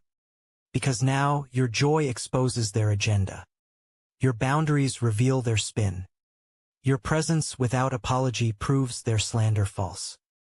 You never had to fight their lies. You just had to live your truth. And that truth? It is doing more convicting than any courtroom ever could. Part 8. The paradox of peace. Their chaos no longer gets access to your center. Their insecurity can't hijack your joy. You've been through hell. You learned to breathe through it. Now peace is your rebellion. Every time you choose not to explain yourself, every time you release them from thinking about you again, you add to the case heavens already closed. Your peace confesses without words. I was never what they said I was. And I never needed their permission to become it. Because this time you didn't need closure. You became closure. Part 9. Their loss was deeper than they knew. See, they didn't just lose someone they hurt. They lost the favor that followed you. They lost the prayers you will no longer offer. The covering your love gave them, gone. They didn't realize you were the shield between them and consequences. You asked for peace. They mocked your faith. You offered realness. They played games. You sold seeds. They threw stones. Now the harvest is revealing the truth. Part 10. Restoration on heaven's terms. Restoration doesn't mean going back. It means discovering who you were always meant to be. You won't return to the old you. You're becoming the version God saw before the world shaped you. You walk differently now. Your yes is sacred. Your boundaries are anointed. The old names they called you fall off like dead skin. The labels they gave you shrink under the magnitude of your healing. You're no longer performing for affection. You're standing in identity. Final words. You are the evidence. You are the paradox they can't explain. You were discarded, but they still feel your absence. You were mocked, but your integrity outlasted their slander. You were left behind, but you are now ahead in ways they can't follow. And the cosmos didn't need thunder to make the point. It only needed your life, quiet, whole, radiant. That is the judgment. That is the sentence. That is the verdict. You didn't just survive the discard. You were sanctified by it. Epilogue. What they used to break you, God used to bless you. Heaven used to crown you.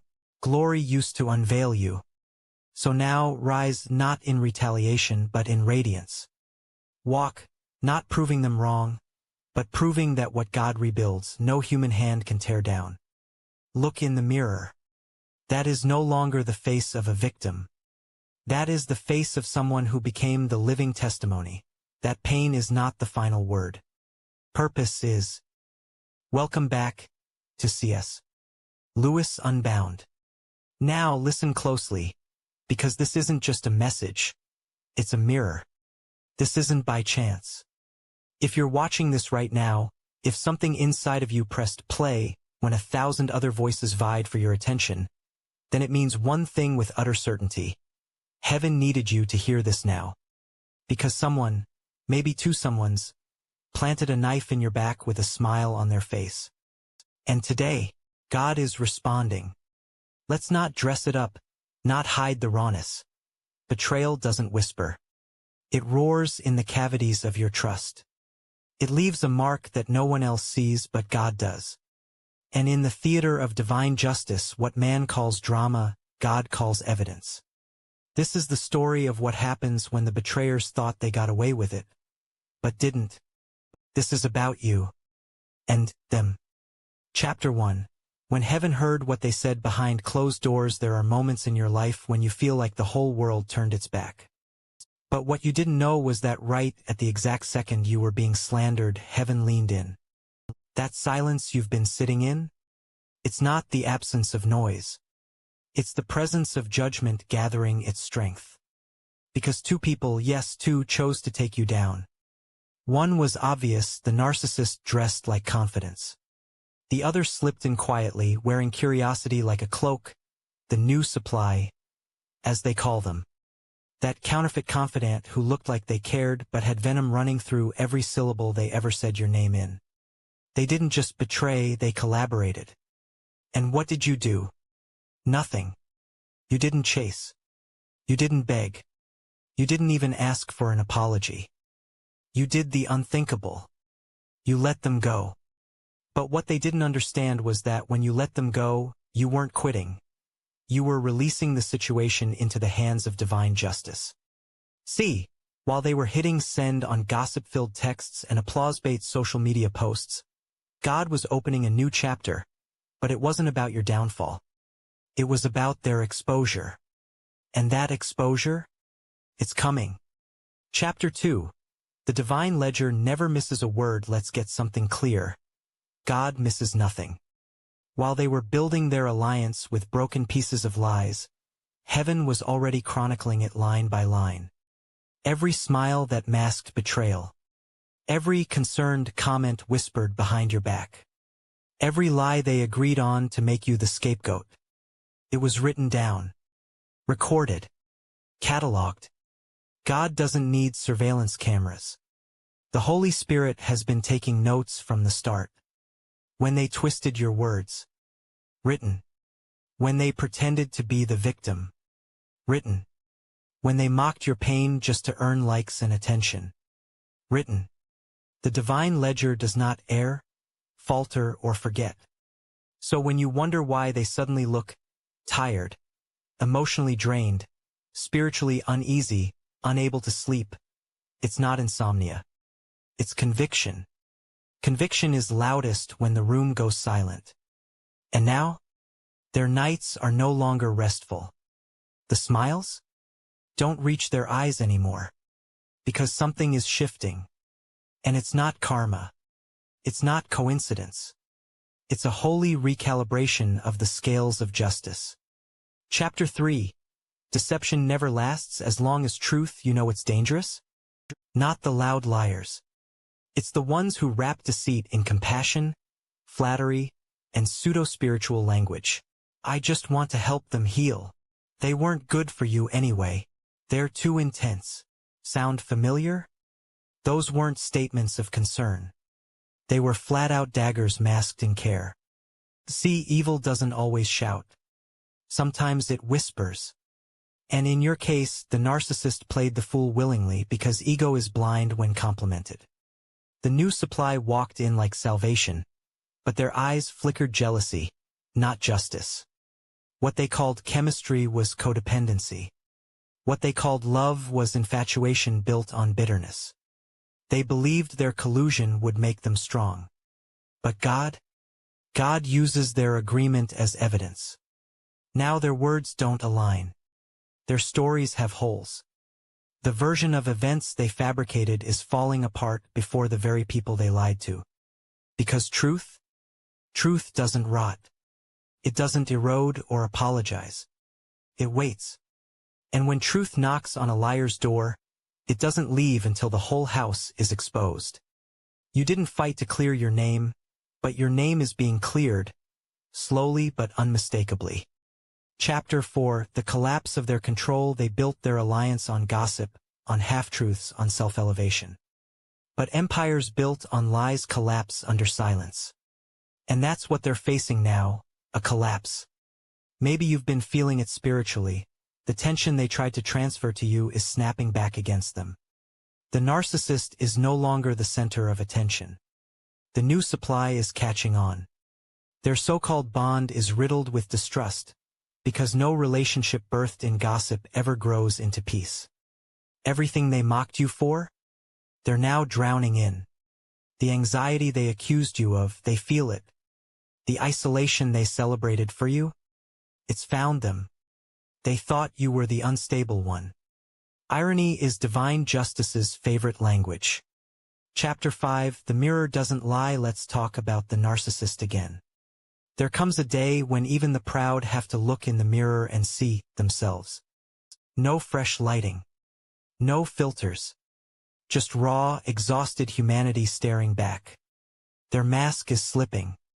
The charm doesn't work anymore. The attention they craved so desperately has become a prison. They're waking up next to someone they thought would be their peace, and all they feel is emptiness. Regret beats gently but relentlessly on the walls of a soul once too proud to kneel. This is what divine exposure looks like. It doesn't always announce itself with thunder. Sometimes it walks in quietly, like insomnia, anxiety, and that unshakable ache in the heart. You see, they remember you. They remember the gentleness you had. The loyalty. The way you never had to manipulate to be loved. And now they look around and can't find someone like that. Because you weren't ordinary and they know it. Chapter 6: The new supply's eyes are finally opening. The new supply was a willing participant. But over time, even willing participants begin to feel the price of being second choice.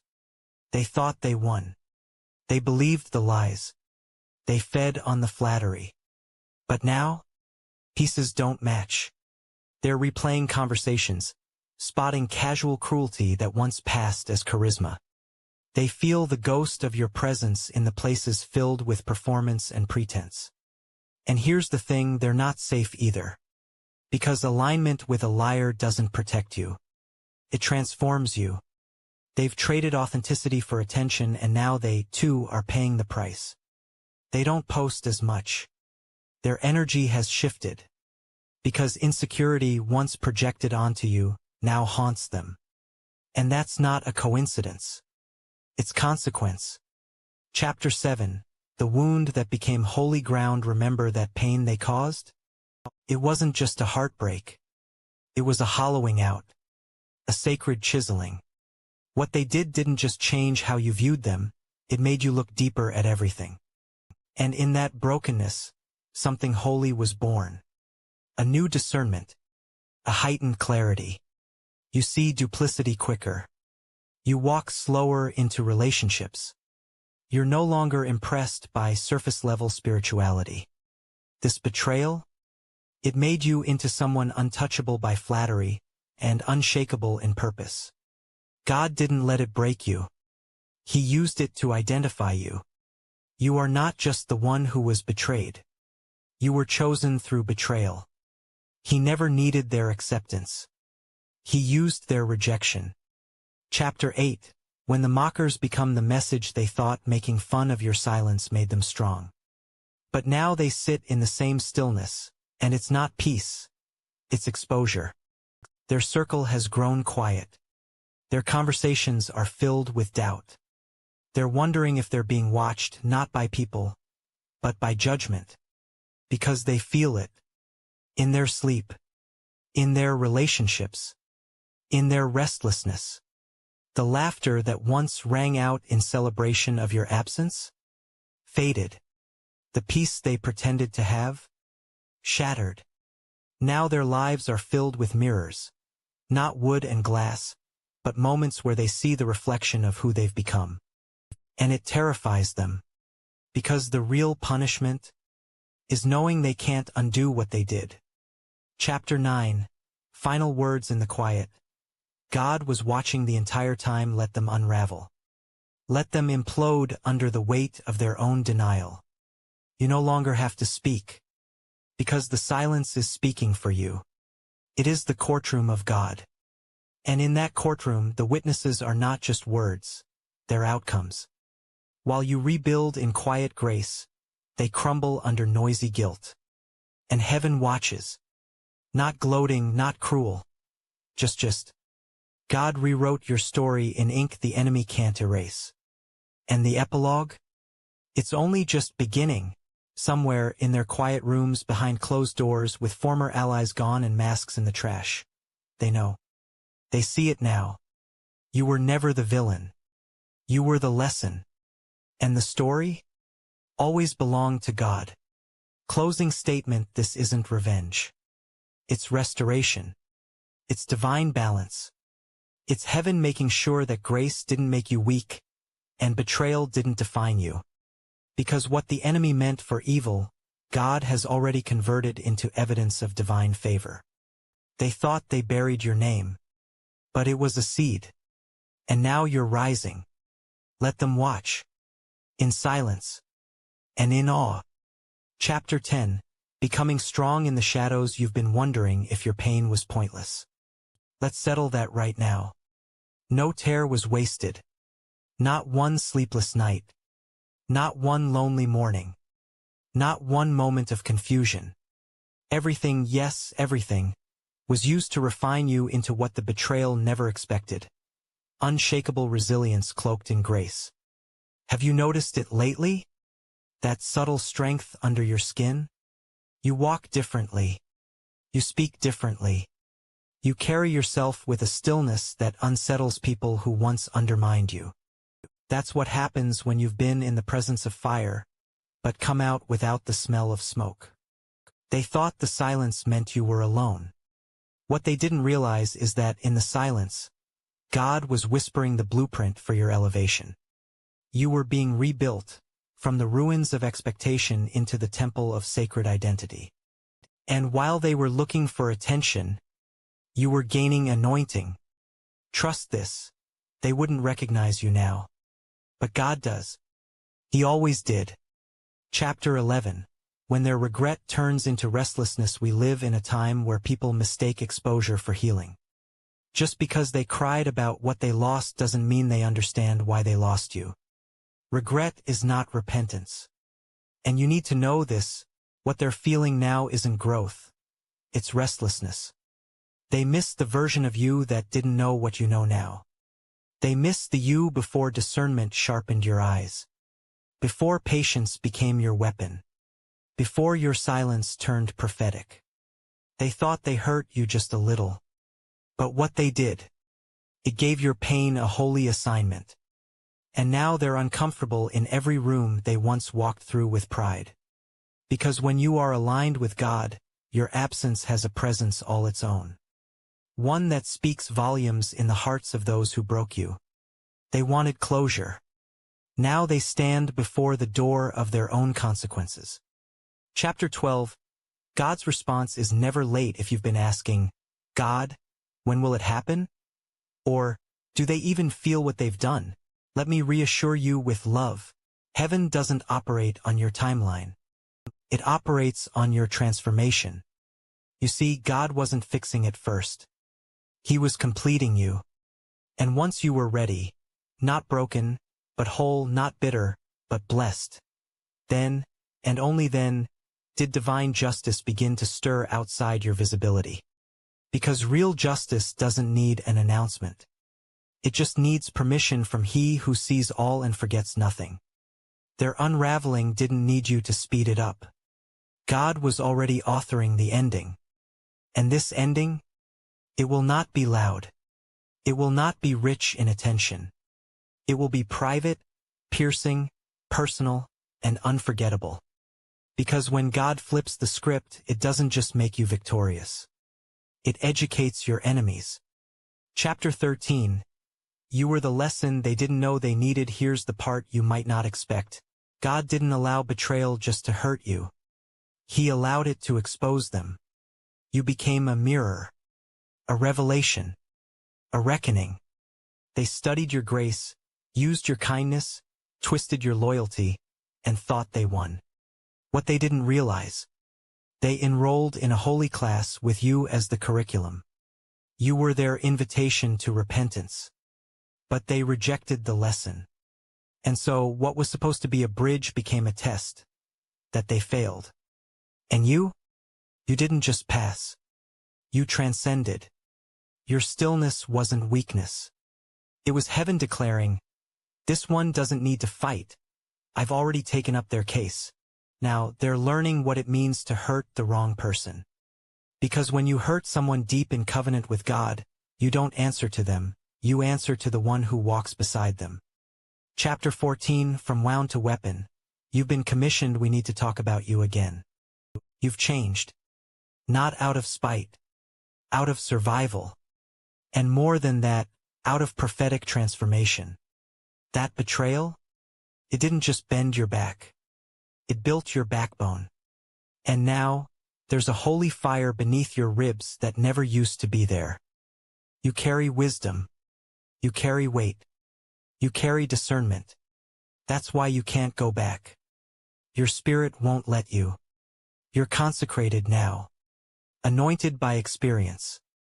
Approved through crucifixion. You've reached the point where silence is your sermon. And peace? That's your battlefield. Because you learn something most people never do. You don't have to defend yourself when God is already doing it for you. Let them talk. Let them twist. Let them pretend they moved on. The truth is, they haven't. Because once someone experiences unconditional love, they can never forget what it felt like. What they've lost is irreplaceable. And heaven made sure they knew it. Chapter 15. Why their punishment feels so familiar. Ever felt a strange feeling in your spirit lately? Not joy, not fear. Just this stillness, this odd assurance. It's because the tables have turned. You're standing in the same silence that once surrounded them. But this time it's not your courtroom. It's theirs. Their decisions are now confronting them. Their narratives are unraveling. The curses they spoke are ricocheting. And piece by piece, the story they wrote with lies is collapsing under the weight of their own delusion. They assumed you would stay broken forever. But God rebuilt you, stone by stone, on a foundation their lies couldn't reach. And now, while they beg the universe for peace, they can't escape the echo you left behind. A quiet question they can't seem to answer. Why did I betray someone who only loved me? Closing chapter. Let them sit in silence. You're already rising. Let this settle on your soul. You don't need a front row seat to their consequences. You don't need to watch their downfall. You don't need to see the justice. You don't even need their apology. Because the Holy Spirit inside you doesn't operate on ego, it operates on elevation. Look at where you are now. Still healed. Still whole.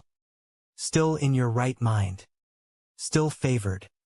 And just like Joseph in the pit, Esther in the palace, Job in the ashes, and Jesus on the cross, their betrayal became your promotion.